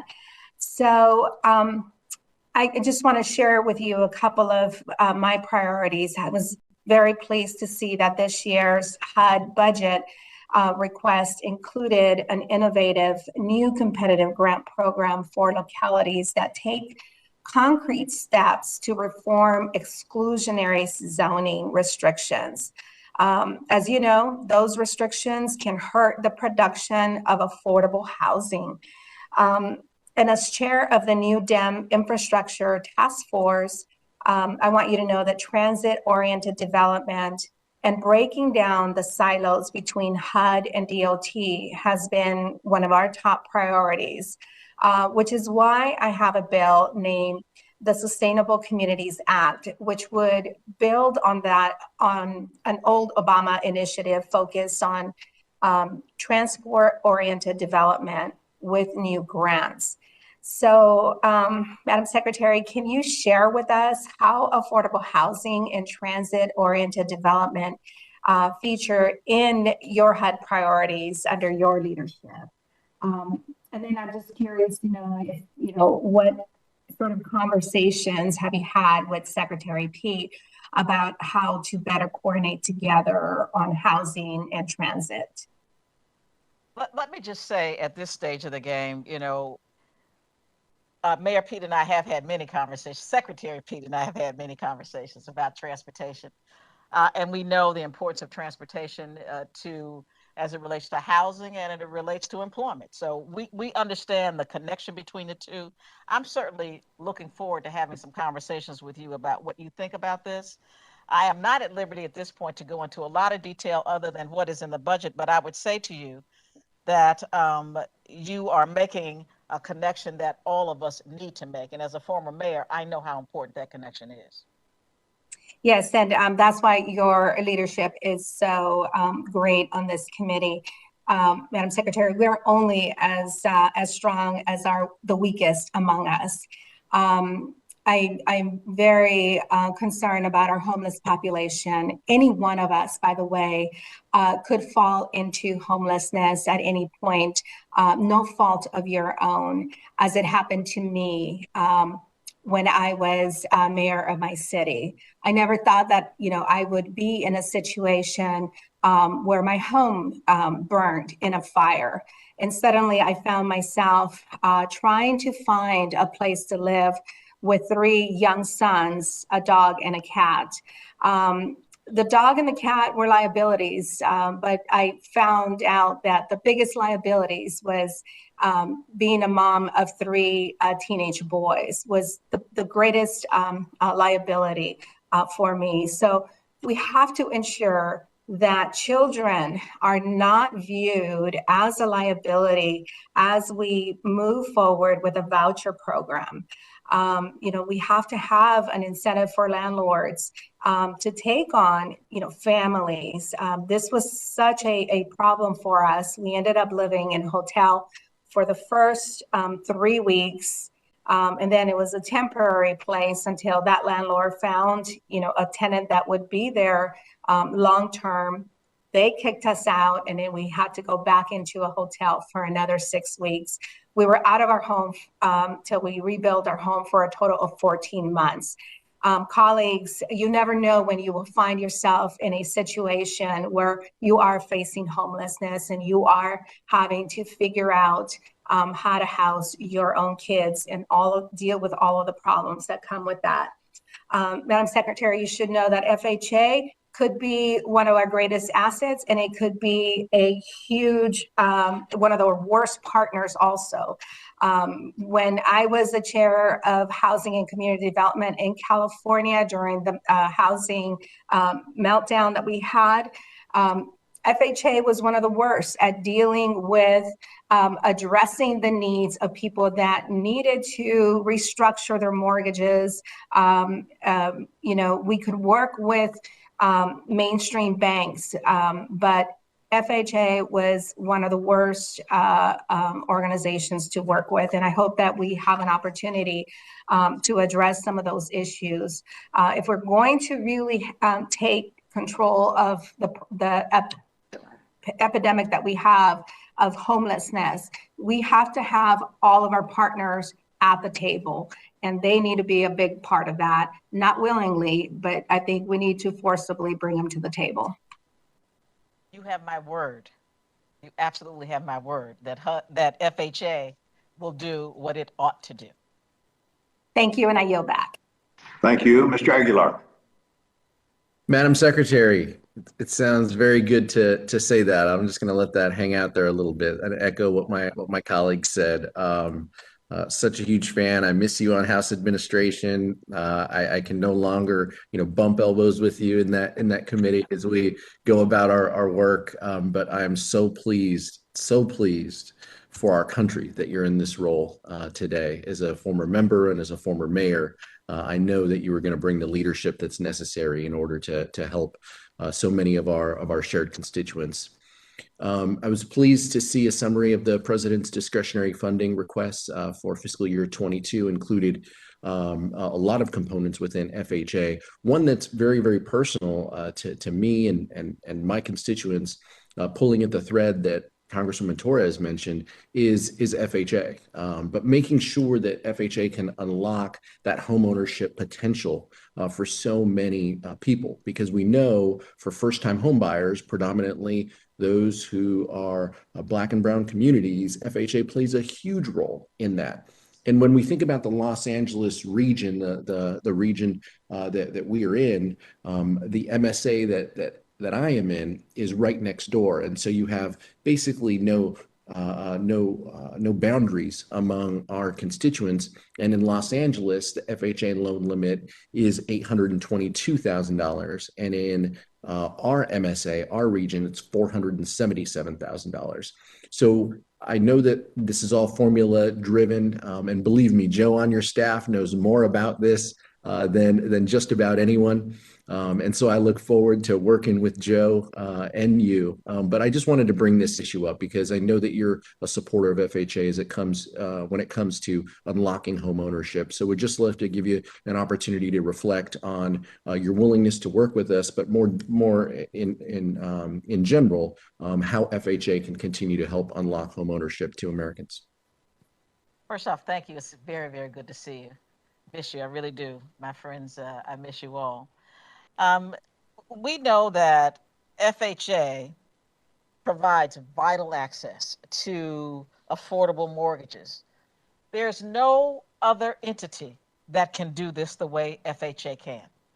FHA serves moderate income, it serves people of color, low income people. FHA is the place that we go to when we need mortgage help as people of color and people who are low income. And I would say to you, it is HUD's mission. It is the mission of HUD to provide these mortgages. We are financially in a very good posture. We can find ways to do more, and we will find ways to do more. As you talk about the caps, I'm going to take a look at those. You said Joe's here. Joe, I follow directions very, very well. I'm sorry, Congressman. I follow directions very well, so I'm going to be talking with Joe about that. But I do know that it is a vital agency for us. You know, it's a lifeline for so many people. FHA is all they have, and so we're going to make it work better for the people we serve. It is FHA's responsibility to give mortgages, and I want to make sure that they give them more mortgages and to more people who are in need and who can afford it, as long as we help them. So I'm all in. Thank you, Madam Secretary. I can picture Joe with his head in his hands right now, knowing that he's signing up for this. I will say that Chairman Price and Ranking Member Diaz-Balart have been incredibly supportive of my efforts to help address this for our constituents, and look forward to working with you and the team to do that. I did want to touch briefly on Puerto Rico. As you know, my colleagues in the Hispanic Caucus and I have closely followed the federal government's response to helping Puerto Rico, and I'm pleased that earlier this week HUD announced that it was accelerating Puerto Rico's access to critical Cdbg migration funds and removing hurdles for the island to access Community Development Block Grant disaster recovery funds. Does the agency have any further plans to help ensure that Puerto Rico and other territories have the same access to respond to these disasters as states? Let me first say that I'm really, really happy that we were able to reset our relationship with Puerto Rico. And as a consequence of that, that's why these resources are going out. And we think that we are now on a page, on the same page, and on a pace to get these funds out quicker. The other thing I think as it relates to others, we are already talking about the possibility, and I talked about Cdbg DR earlier. We need to be able to move just like FEMA and everybody else to help people when the need is there, when the need arises. And we know that we have had, and I'm looking at this, we have had so many natural disasters over the last 10 years that we need to get out ahead of this. And so I'm hopeful that you all will strongly consider make it easier for us to help people when they need the help. Happy to help at any time. Thank you, Madam Secretary. Again, congratulations. Look forward to working with you in this new role. Yield back, Mr. Chairman. Thank you. Ms. Wexton's recognized. Thank you, Mr. Chairman, and thank you, Madam Secretary, for joining us here today. It's wonderful to see you with us in your new capacity. Now, I want to follow up a little bit on some of the questions. I've lost you.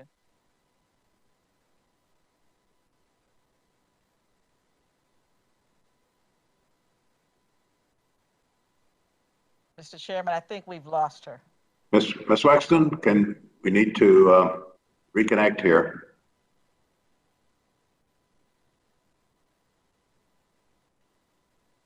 All right, we'll return to Ms. Wexton as soon as we can resolve the technical difficulties. I think that's the end of the first round of questioning, unless I've missed someone. Mr. Chairman? Mr. Trone on? All right. Yes, I am. All right, well, welcome. Better late than never. Great. We got two hearings overlapping. I know, I'm just kidding, but you're recognized. Thank you so much. Secretary Fudge, just to echo everybody else's comments, I mean, congratulations on your confirmation, and it's great to hear someone so articulate and knowledgeable in this area. So we're just thrilled to have you in a leadership role. As you may know, I represent Maryland's 6th District, urban areas in Washington, D.C., out to rural Western Maryland. Affordable housing, a big issue, whether it's elderly in Cumberland or urban families down in Montgomery County. So I want to first start with a real softball. How does the American Jobs Plan help those seeking affordable housing in urban and my rural communities? Well, you know, the American Jobs Plan has allocated $213 billion to assist with producing and preserving and improving affordable housing. So it's a big number. There's a big need. We know that affordable housing, there is some housing out there, but not enough affordable housing. The cost of housing has gone up so significantly that an average person working a job at minimum wage or even above, cannot afford to buy a home. So affordable housing is a big deal with the administration. So know that that's going to be a great help to you. Thank you. I focus a lot of my time on mental health and substance use disorder. Housing is foundational piece to ensuring individuals can access mental health and substance use disorder services. As a secretary, how does your budget request address this intersection, housing with mental health and substance use disorder? Well, there are two things that we do. The budget actually addresses persons with disabilities. And so that would include some of the very people that you were talking about. Secondly, our relationship with HHS is going to allow us to work between the two agencies to be sure that nobody falls through the cracks. We know a lot of people who live in public housing have certain kinds of issues, and so we know that it has to be addressed. Secretary, 1 in 5 people returning from prison become homeless when they re-enter the community. The Council of State Governments talked about a correlation between homelessness and recidivism. How is HUD helping out remove these barriers and address the housing needs of our formerly incarcerated so they can have a real second chance? Certainly, we know that it's a major problem. And so, it used to be that if you were a felon, you could not even live in public housing. We are addressing it. We know that we have to intentionally address it. So we are proactive in making sure that those people get the second chances they need. So I think that you will see that that is going to be changing very, very rapidly, and it's changing already. So not to be concerned about that, not just because they're incarcerated. So while helping connect these justice-impacted individuals with decent, safe, affordable housing is essential to successful reentry, those who are involved with the justice system also face other barriers, particularly as it relates to employment. How is HUD collaborating across agencies to ensure the formerly incarcerated are able to access the most important thing, and that's getting a job? Well, I think that there are a couple of things that we do. I mean, certainly when you look at some of our grant programs, things like Cdbg and others, there is a requirement that there is a component of those resources that goes to education, to job training, to things like that. And I think that we have not been using it as effectively as we could. So there are resources available, but if you have something specific that you want us to address, I'm happy to have that conversation with you. Okay, we'll take a look at that for sure and get back. Housing, as you know, is more than 4 walls and a roof. It's access, food, healthcare, safety, opportunity. These basic necessities should not be out of the reach of the 600,000 people that leave incarceration every year to make a fresh start. So we really appreciate your commitment, in this area. Section 8, housing assistance. As you know, it's crafted to help low-income individuals who need the most help from us. To qualify, they have to fall below a certain threshold. Given the rate of inflation, is HUD going to change that ceiling amount? We're certainly going to look at it because I think that you're right. Maybe, some of these things are very, very old, and we need to reassess. And so we're in that process. Okay, well, that's great. I'll yield back. We're out of time. I'll save my next one for the next round. Thank you. Ms. Wexton is recognized. Thank you, Mr. Chairman. I hope everybody can see and hear me now. I think that, I'm Italian. I talk with my hands, and I think I knocked out my cord while I was talking. But it's wonderful to see you, Madam Secretary, here with us in your new capacity. And I want to follow up on some of the things that Mr. Quigley was asking about, because like him, I was really very deeply offended by the prior administration's treatment of transgender Americans, particularly in housing. And I actually introduced a bill that would have blocked the administration from gutting the protections for transgender Americans who are experiencing homelessness by their changes to that equal access rule. So I want to thank the current administration for addressing this issue right out of the gate by deciding to enforce the Fair Housing Act's prohibition on sex discrimination, including sexual orientation and gender identity. So thank you very much for doing that. Now, how is the directive being implemented, and what type of communication is the agency engaging in proactively to inform people of their rights and inform providers of their responsibilities? On February 11th, we announced that we would extend the protections of the Fair Housing Act to combat discrimination against LGBTQ plus individuals seeking housing. Because of that action, HUD will now investigate and bring charges based on reasonable cause against discriminatory acts against individuals seeking housing on the basis of sexual orientation or gender identity. That is something that has been ingrained in every single employee in this agency and has gone out to our public housing authorities. And we will continue to monitor those who are not within our specific jurisdiction, but those who use housing vouchers as well. Wonderful, thank you. Because it's my understanding that one of the first things that the previous administration did was stop the publication of notices to inform people of their right to seek emergency housing based on their gender identity, and to the providers, reminding them that they have, or telling them that they have an obligation to provide that housing to the people seeking the services based on their gender identity. So I hope that you're getting notices out to both of those groups as well. We absolutely are, and I'm actually going to be making some phone calls about it this week to some of our stakeholders. And let me just say as well, you know, of course, we receive complaints of discrimination all the time, but I also have the authority to investigate discrimination as the secretary, and I will assure you that we will do it. Wonderful, thank you so much. Also in that same vein, over the past couple of years, a number of small community-based organizations have started to prioritize the development of permanent housing solutions for transgender people and older LGBTQ people.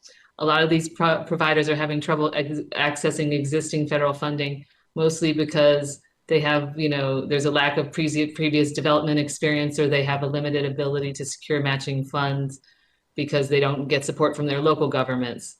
Do you think that HUD could play a role in creating an on-ramp for these less experienced providers who are working to meet the needs of marginalized communities, like transgender people and older LGBTQ adults? We certainly would take a look at it. I mean, technical assistance is something we do all the time. And so I don't know why it isn't something we can do, but I will certainly take a look at it. Wonderful. Thank you so much. We'll follow up on that later. Now, I assume that you're familiar with the ARC. You know, the ARC works to supports people with intellectual and developmental disabilities. I've been working with the ARC here in Virginia for many years, and I actually just met with them yesterday. And something that always comes up with us is about affordable housing, because affordable housing in Northern Virginia is almost impossible for people with developmental disabilities to obtain because they're underemployed or unemployed. Now, last August, the HUD under the previous administration established the Preserving Community and Neighborhood Choice Rule, which threatened protections of the Fair Housing Act for many Americans, including millions of people with disabilities. And I'm really, really happy to see that you guys have started the process of rescinding that discriminatory rule. What's the timeline for that, and what can we do in the interim to protect marginalized communities? I don't know the timeline. The timeline is it's with OMB. And so I don't know what their timeline will be, but I can't imagine that it's going to take them a long time, because they know how important it is to the president and to the administration. Wonderful. Thank you so much. I'm really, really glad to have you there. And thanks for looking out for all these marginalized communities in housing.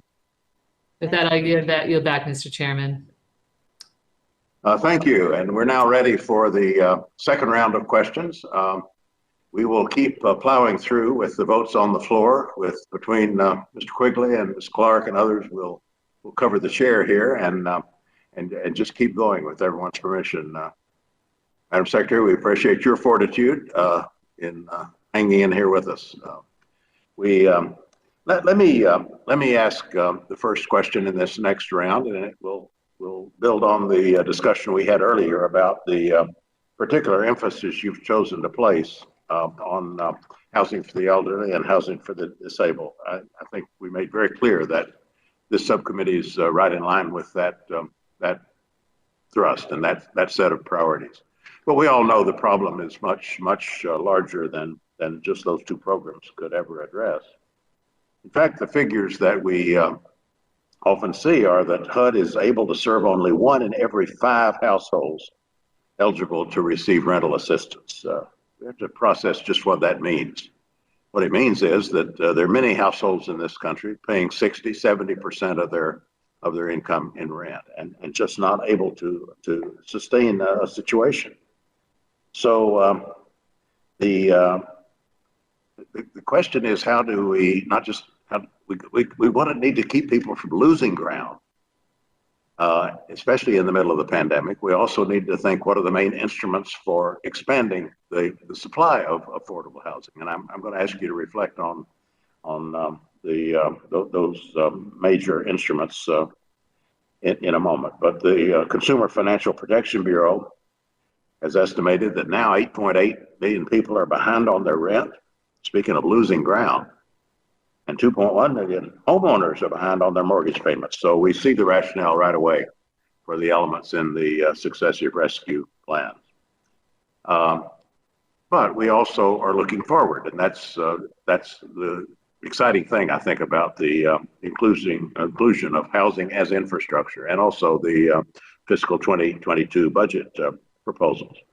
You're especially focusing on the Home Investment Partnerships Program and the Housing Choice Voucher Program as critical to expanding affordable single-family and multifamily housing for low-income people and combating the affordable housing crisis. So that's what I want to ask you to comment on. Beyond these investments for the elderly and people with disabilities, which we know are very, very important, the budget is also expanding housing choice vouchers for 200,000 more households. You're increasing Native American housing programs by 75 million, and you're plussing up the home program by 500 million. Those are not incremental increases. Those are major investments, even in the course of the year-to-year budget. So I want to ask you to talk about your reasons for focusing on those instruments of expanded housing opportunities in particular. Thank you, Mr. Chairman. They go hand in hand. One is short-term rental, one is longer term. So they really are paired together deliberately. When you look at the fact that the vouchers are going to allow and assist low-income persons to get decent rentals in a very short time in the existing market. But we still need to expand and build new, and that's what Home does. So one prepares the other, quite frankly. So we can take care of them, the initial need to just get rental housing, but in the meantime, we still have to expand permanent housing, and that's what Home is going to help us do. All right, that clearly sets the agenda going forward, though, as to what the main instruments are for the longer term approach we need to take. You've dealt in a couple of other responses with the fair housing emphasis that you're undertaking as secretary and as an administration, really. I wonder if you, in just limited time we have here, maybe want to say a little bit more about the review that you've instituted. You, of course, have said something about your efforts to fulfill the president's mission to redress the nation's history of housing discrimination, but you've also instituted a full review of programs, policies, guidelines to identify loopholes or potential unintended consequences that might contribute to housing discrimination and bias in housing. So I know you're just getting into this, but I wonder if you'd give us any indication of what you've learned so far and what kind of time frame you anticipate for completing this review. Well, we don't know how long it's going to take, but we expect that right now we are already getting some feedback from some of our departments. Equity is the core value of this agency. It is the very first thing the president talked about. And so what we have done is we have put in place the beginning of a review process, and it is going to be focused on how we create new structures to advance equity in all aspects of HUD. Also, we have put in place a leadership council and working groups from every single office that will complete the task of this equity executive order. We know that the president is expecting from us a report, whether it be how we do procurement, how we hire people, how we treat people throughout the process. It is an extensive review. It's a review of the entire agency. I can't give you a timeline except to say that we are laser focused on it, and we should be able to have something for you sometime in the next few months. Well, we commend you for undertaking this, and we await eagerly the results, because this will provide, I promise you, an agenda for the Congress. Mr. Diaz-Balart.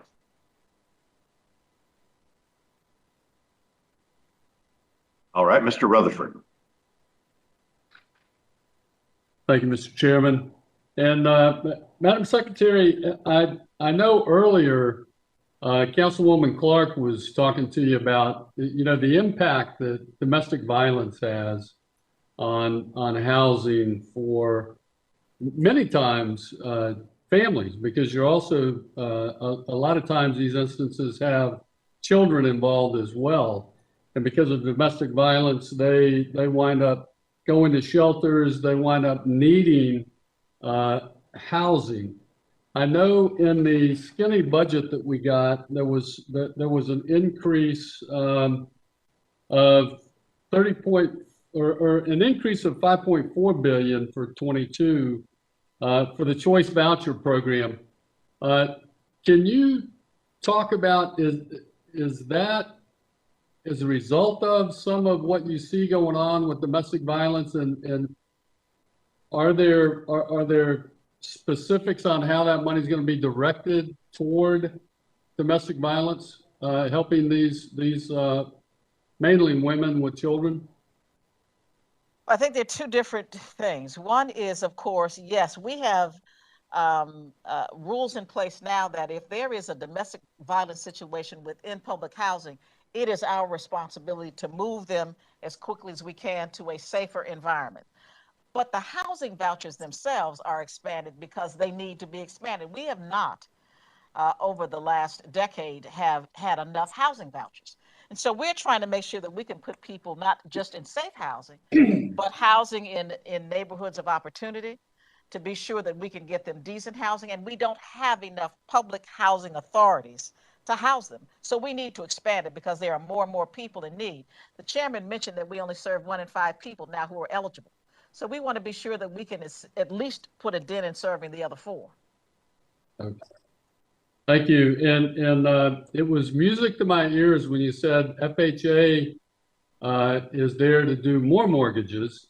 And I'll tell you why. Again, me and Bonnie Watson-Coleman are teaming up on a bill that's going to address, really, it's the lack of utilization of the Good Neighbor Next Door program, that's there for first responders, teachers.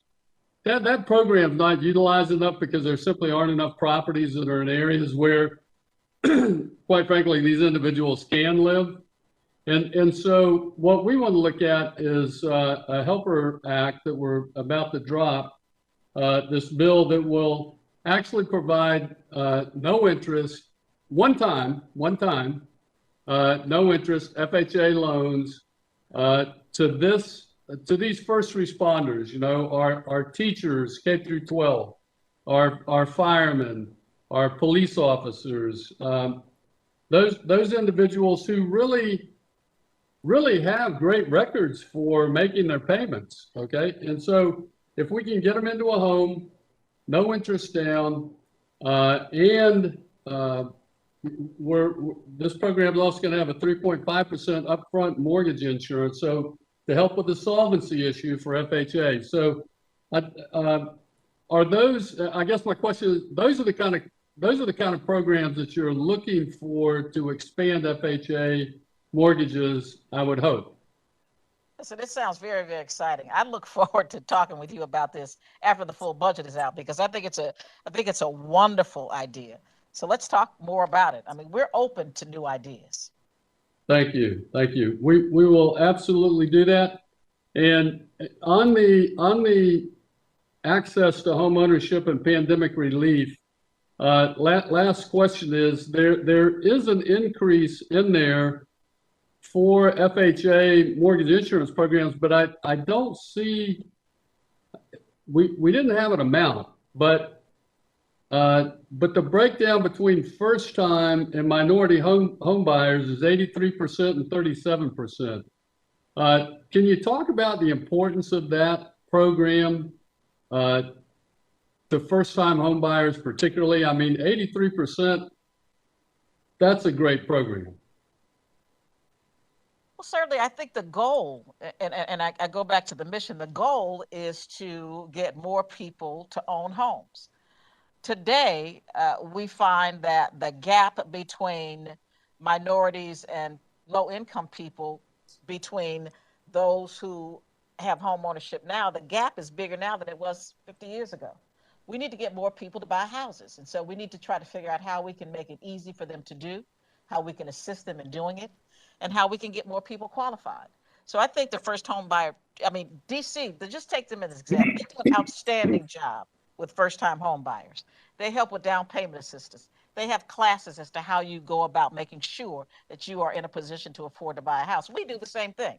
So I just think that it's something that we all need to be encouraging people to get into.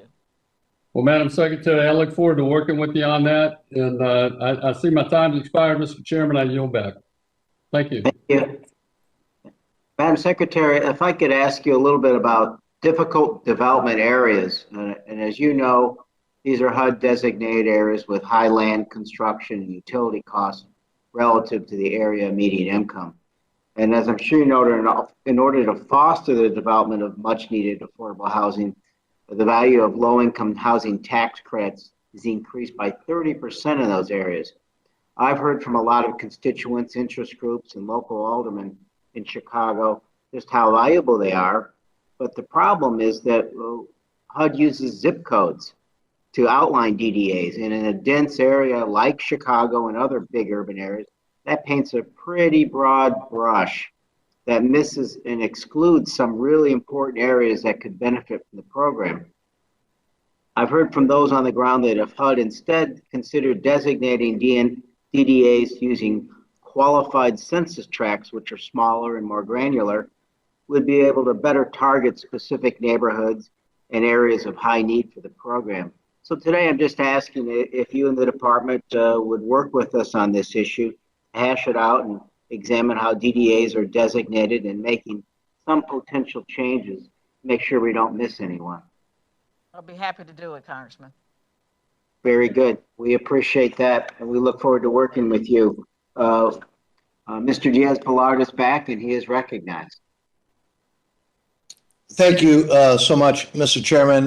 This is really, let me just, on a 30,000-foot level, I think we all agree that a best path to prosperity and home ownership and equality is a job. And so obviously any policy that would, create prosperity and lower the unemployment rate for minorities, particularly African Americans and Hispanics, that kind of policy is something that I think we should all agree is good for everybody. And as you know, we had that before the pandemic. Now, to you, Madam Secretary, your proposal to increase the tenant-based rental assistance program by $5.4 billion includes 200,000 new vouchers with a priority for those who are homeless or fleeing domestic violence. And I get it that you may not have the details yet, but can you give us your broad principles for designing this targeted this targeted voucher program? Well, I think that there are different ways to think about it, but this is the way that we're looking at it now. We believe that of these 200,000 vouchers, we don't believe it's going to take 10 years. What we really think is that 100,000 of these vouchers are going to be used in 2022, if we can get this thing done. And the rest of it probably will be used by the end of 2025. So what we are looking at is giving ourselves an opportunity to broaden it, but we do believe that they are needed, which I think all of us can probably agree on. And we think that it's going to be really less than a 10-year estimate, but we just want to be sure that we can do it properly.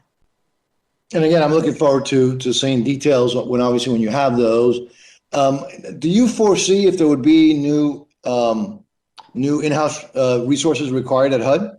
Associated with a targeted program like this, for example, would you need new salaries and assistance funds or potentially technical assistance dollars? Again, even though we don't have the details yet, what are you thinking? Well, let me just say, and I think all of you are aware of this, at least those of you who have been around a while, you know that HUD has been historically under-resourced as it relates to staff. Even though we have been making strides, at least starting in 2019 and 2020, but we have a long way to go.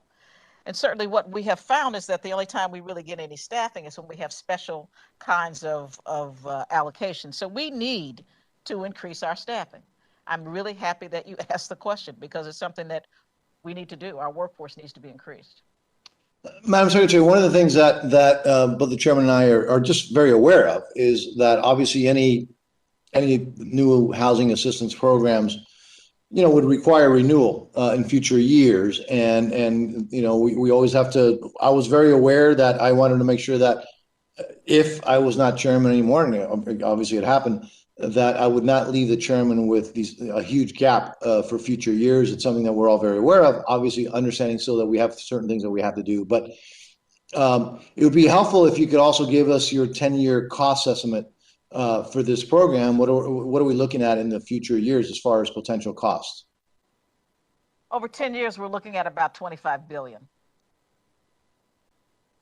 All right, and let me see how much time I have, Mr. Chairman. I think I have a minute left. So going back to CDBG, and I heard what you said, that's obviously a huge priority for you. We obviously, there was legislation, recovery legislation for calendar year 2020 storms and other emergencies. I know that you have been working to finalize numbers on unmet needs. Do you know if you'll be making a request for CDBG DR for 2020 disasters at any time soon? Yes, absolutely. All right, and I would assume then potentially that, or let me put it to the question: will you request bill language potentially that and language that will be consistent with the House bipartisan CDBG DR authorization, which I believe was HR 3702. We talked a little about this in the beginning. So do you foresee the possibility of language to basically make sure that we are consistent with that bipartisan legislation? I'm going to certainly take a look at the language. At this point, I'm saying probably, but I need to really take a look at it, Congressman.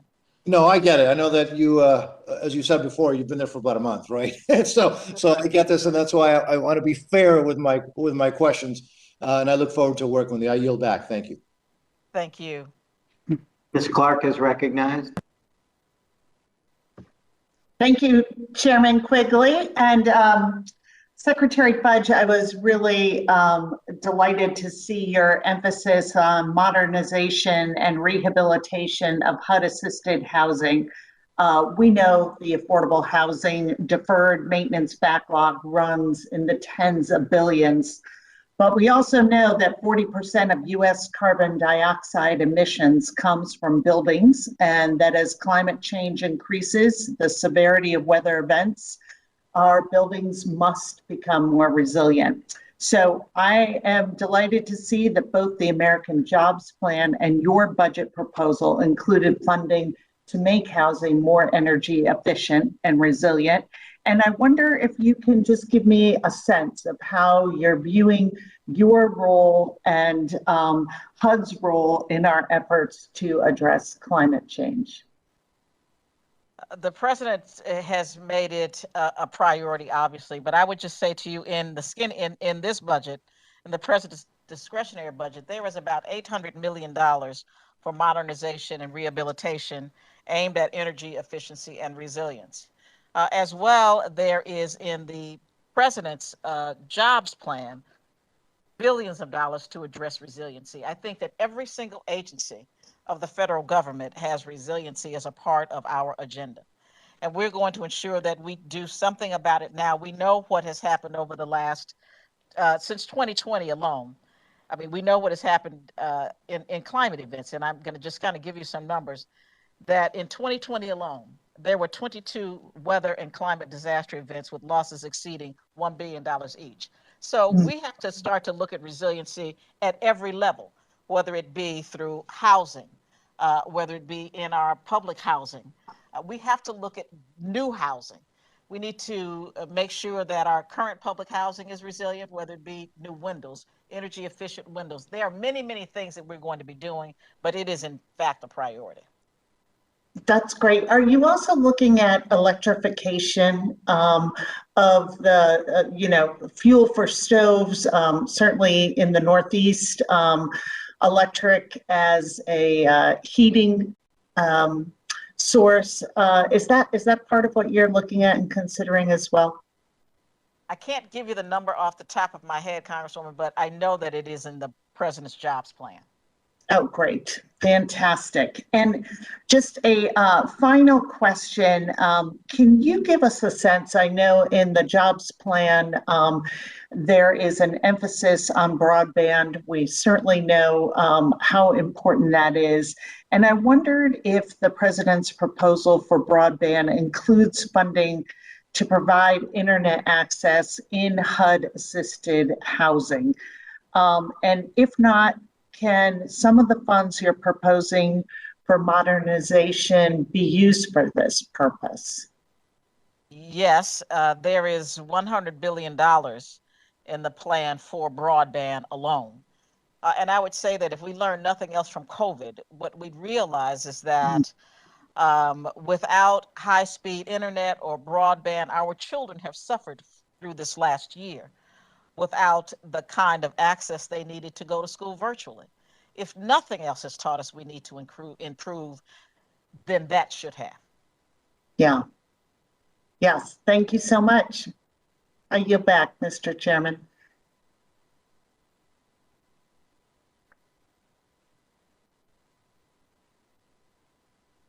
Ms. Garcia, sorry.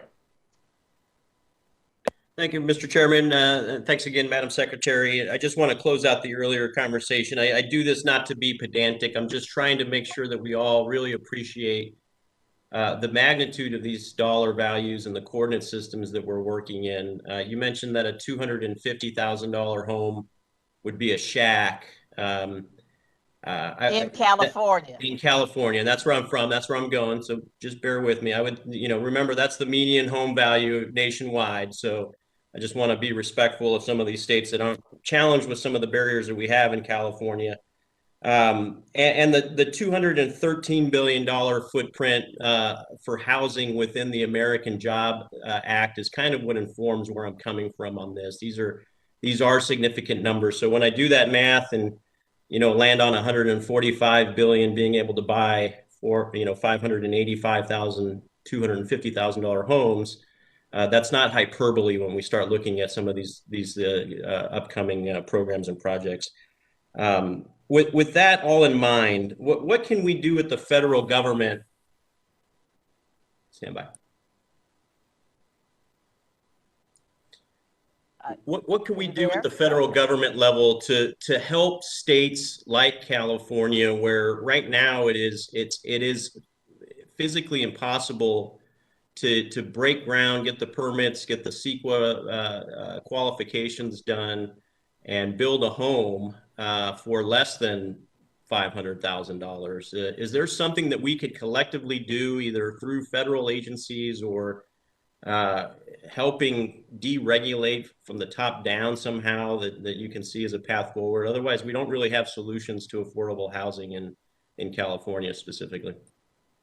Can I just say first, I appreciate very much your concern about taxpayer dollar. Listen, I was a mayor when we had to balance budgets. That's one of the first things that threw me off when I came to Congress. So I understand that we have to be good stewards and good sheriffs. I know it's funny, but it's really true. It sounds like a novel idea, but I appreciate what you just said. Absolutely. We need to get back to that. I think though, that what we have to think about is how much this is influenced by local governments. And that's why I started out by saying when I was a mayor, you know, there are things that we could do in our communities to assist people in building, whether it be zoning reform, whether it be abatements, I mean, there were so many things, so many tools in our toolbox, but it starts with local governments. And I think one of the things that we have to look at really is zoning reform. And I'm hopeful that not just the state of California, but across the country, we will take a real serious look at what it costs. I mean, something as simple as a parking requirement might save you tens of thousands of dollars on a piece of property. Something as simple as a lot size might change something significantly, but there's so many things that we can look at. I just hope that we can finally get to that discussion, because I'm with you 100%. We have to find a way. Otherwise, we cannot build affordable housing. Well, I know you got a full plate, and you're ramping up in a busy time. But I would welcome, and we extended this offer to Secretary Buttigieg on the transportation side of things. But when you look at how programs go sideways, unfortunately, California is sometimes a role model on the challenges that we may be facing here as a nation soon. It would be nice to be able to get a bipartisan fire team to come look at what those barriers to entry are for lower income housing. I live in a district that's 40% Hispanic. I am Hispanic myself, and these challenges are real for the not only the minorities, but everyone in California now. The cost of construction is just astronomical. So I think it's worth putting together a small team to come look at what the challenges are, what layer of government is creating the challenges, and seeing how we can remove some of these barriers. Because in the end, I'm not trying to aggravate when I'm asking questions about our deficit or our budgets, and we're all trying to do the right thing. What I'm trying to do is make sure that when we spend, $5 billion on a homeless assistance program, that it starts behaving like it's $10 billion. And that it's applicable to states like mine in California and New York, where that dollar just doesn't go as far. So if you're willing to commit not a lot of resources, I think not a lot of time, I think it's just us really looking at root cause effects on what is driving the housing affordability problem in states like ours. That would be fantastic. I think it's a great idea, and count us in. We'd be happy to be involved. Thank you, Madam Secretary, and thank you again for your service, and appreciate your remarks today. Thank you. Thank you. Ms. Watson-Coleman. Thank you, Mr. Chairman. Madam Secretary, I have just a few questions real fast. But let me just say that I'm really delighted to work with John Rutherford on housing and the possibilities of enhancing and increasing the availability of affordable housing. New Jersey has extended its eviction moratorium 60 days beyond when we are anticipating doing it in June. Would you all consider that as well? You mean HUD? You got to remember, part of this eviction extension is the CDC. It's not HUD. Okay. All right. Thank you for that. They've been tracking a number of evictions out of Princeton University and another think tank, and involves like 100,000 people and landlords who've been evicting, who perhaps shouldn't have been evicting under the current moratoriums. That's not under your portfolio either. What were they being evicted for, Congresswoman? Well, probably for not being able to pay their rent. Well, then that would come under us, yes. And what is your enforcement mechanism against the landlords that do that? Right now, we have an agreement with the CFPB to enforce this. So if there's an issue that you're aware of, please let us know. Okay. All right. Thank you. Whoever the people are, let us know. Okay. My last question is also, are you all anticipating a flood of evictions come June? And if so, are you staffed up to be able to help municipalities, help states do what you need to do? I was glad that the ranking member asked a question about your resources, because I knew that HUD had been under-resourced for at least 4 years. And I'm wondering, do you have a capacity building challenges right now? Well, I would say two things that answer that. One is that, of course, Congress allocated resources to be sure that not only could people catch up on their back rents and mortgages, but could get current. So we're hopeful that you're not going to see a rash of evictions. Let me see here. And the American Rescue Plan and CARES together, we think has put enough resources into the system so that we should not see a whole lot of evictions. We're hopeful that is not going to happen. Yeah, we certainly are too, but it seems that Princeton University and private equity stakeholder project has been tracking some and finding out that there is a bit of a problem here that we need to address. So maybe we could follow up after this. I'm sorry, Okay. but also, of course, our local, we have in Region 2, you're in Region 2, we have local people on the ground who also can assist with that, Congresswoman. So just let me know. Let's definitely talk about it offline. Okay, thank you very much. Thank you for being here. And Mr. Chair, I yield back. Thank you. Thank you.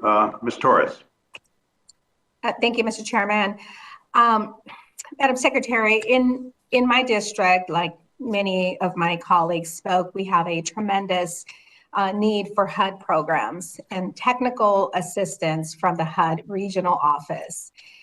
Last year, I heard from my community about the difficulties of working with HUD under the Trump administration, such as guidance released by Trump's HUD that hindered local governments' ability to use coronavirus relief funds quickly and effectively.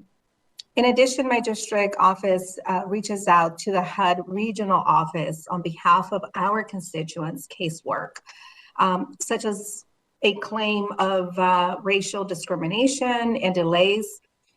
And delays are so bad that by the time HUD responds, constituents have long since given up hope, moved on, and it's difficult for us to reach them again for a response.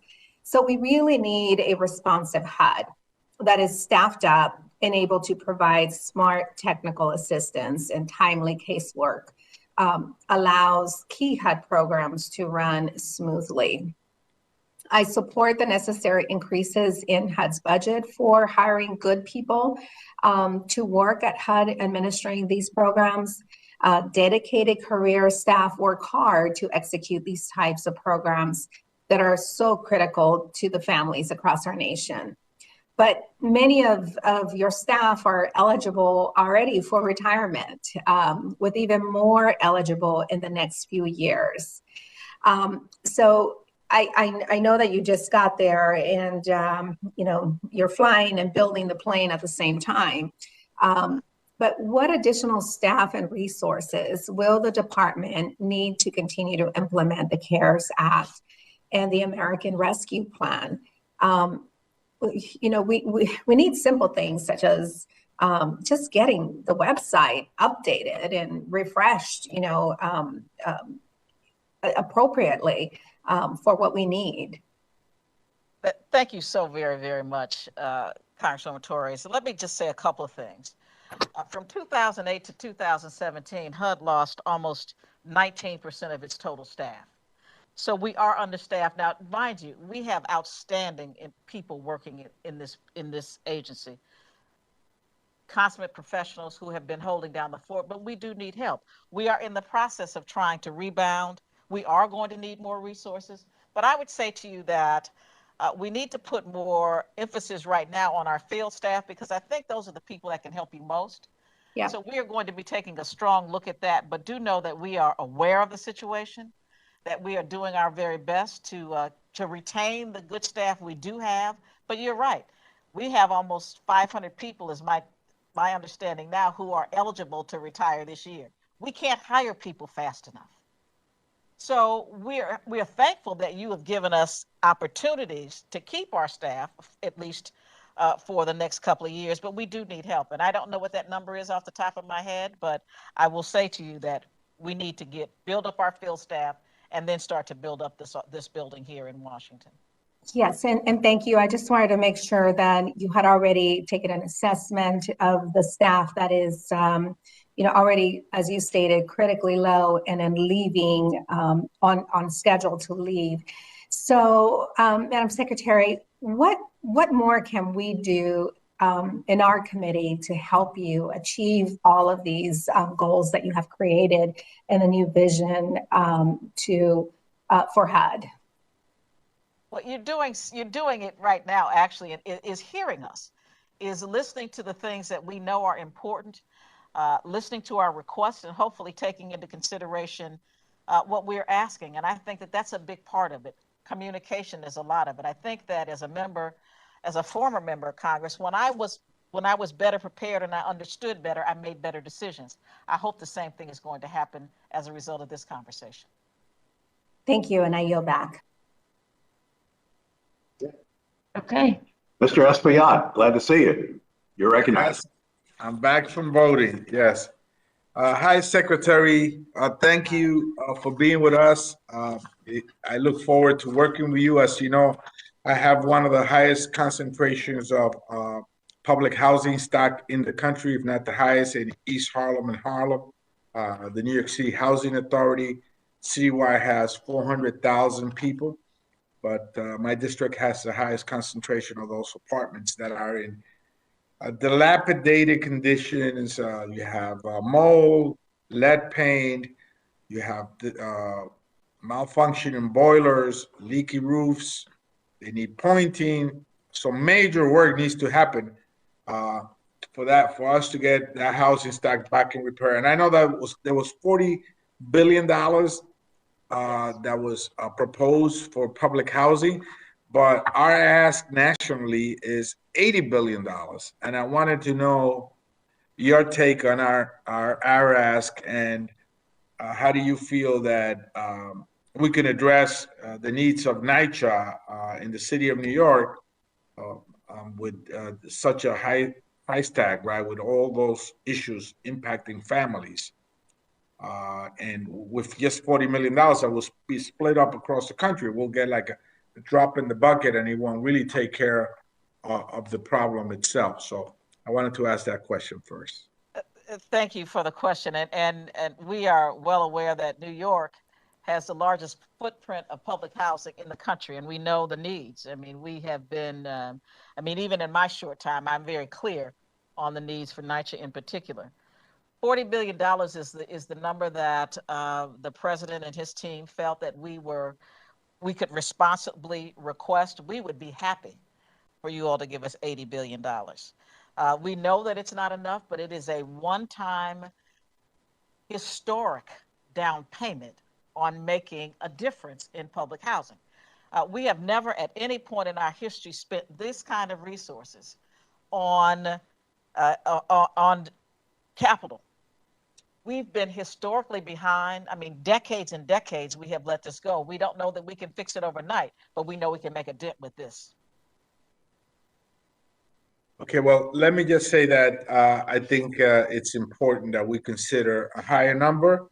I know Senator Schumer held a press conference this past Sunday where he said he's committed to the $80 billion. And of course, the New York delegation is committed, as I'm sure other states where there's significant public housing stock are also worried about the dollars. I want to talk to you about technology and broadband and Wi-Fi access. Do you have any potential formula to provide some type of a credit, a tax credit or benefit to developers that will now include all the bells and whistles that are needed for families that live in any building, be that in affordable housing or mixed level income housing, for them to have access to 5G and broadband and the whole gamut of what technology provides to us, which seems to be changing every single day, and it gets a little bit more complicated every single day. Is there any potential formula that you have? Well, what we're doing is a number of things. First, in the president's plan, there's $100 billion just for broadband. We know that anything we build going forward has to have a couple of things. One, has to have either high-speed internet or broadband access. It has to be energy efficient and resilient so that we can meet our climate change requirements. And also, with the $40 billion, that also gives housing authorities an opportunity to use some of that resources if they wish for things like upgrading broadband. We are also looking at changing the whole way we are looking at keeping up to date our electrical grid, which is going to help as well. So there are a number of things going on in the president's jobs plan that I think will address the issues that you are asking about, Congressman. We know it must happen, and it certainly must happen in places like Nitronet. I mean, if you talk about 400,000 people, we would be absolutely derelict if we did not make sure that this was not on the table. Well, thank you, Madam Secretary, and I really look forward to working with you. Thank you. Thank you. Surveying the screen, I see no other members seeking recognition. If either speak now or forever hold your peace.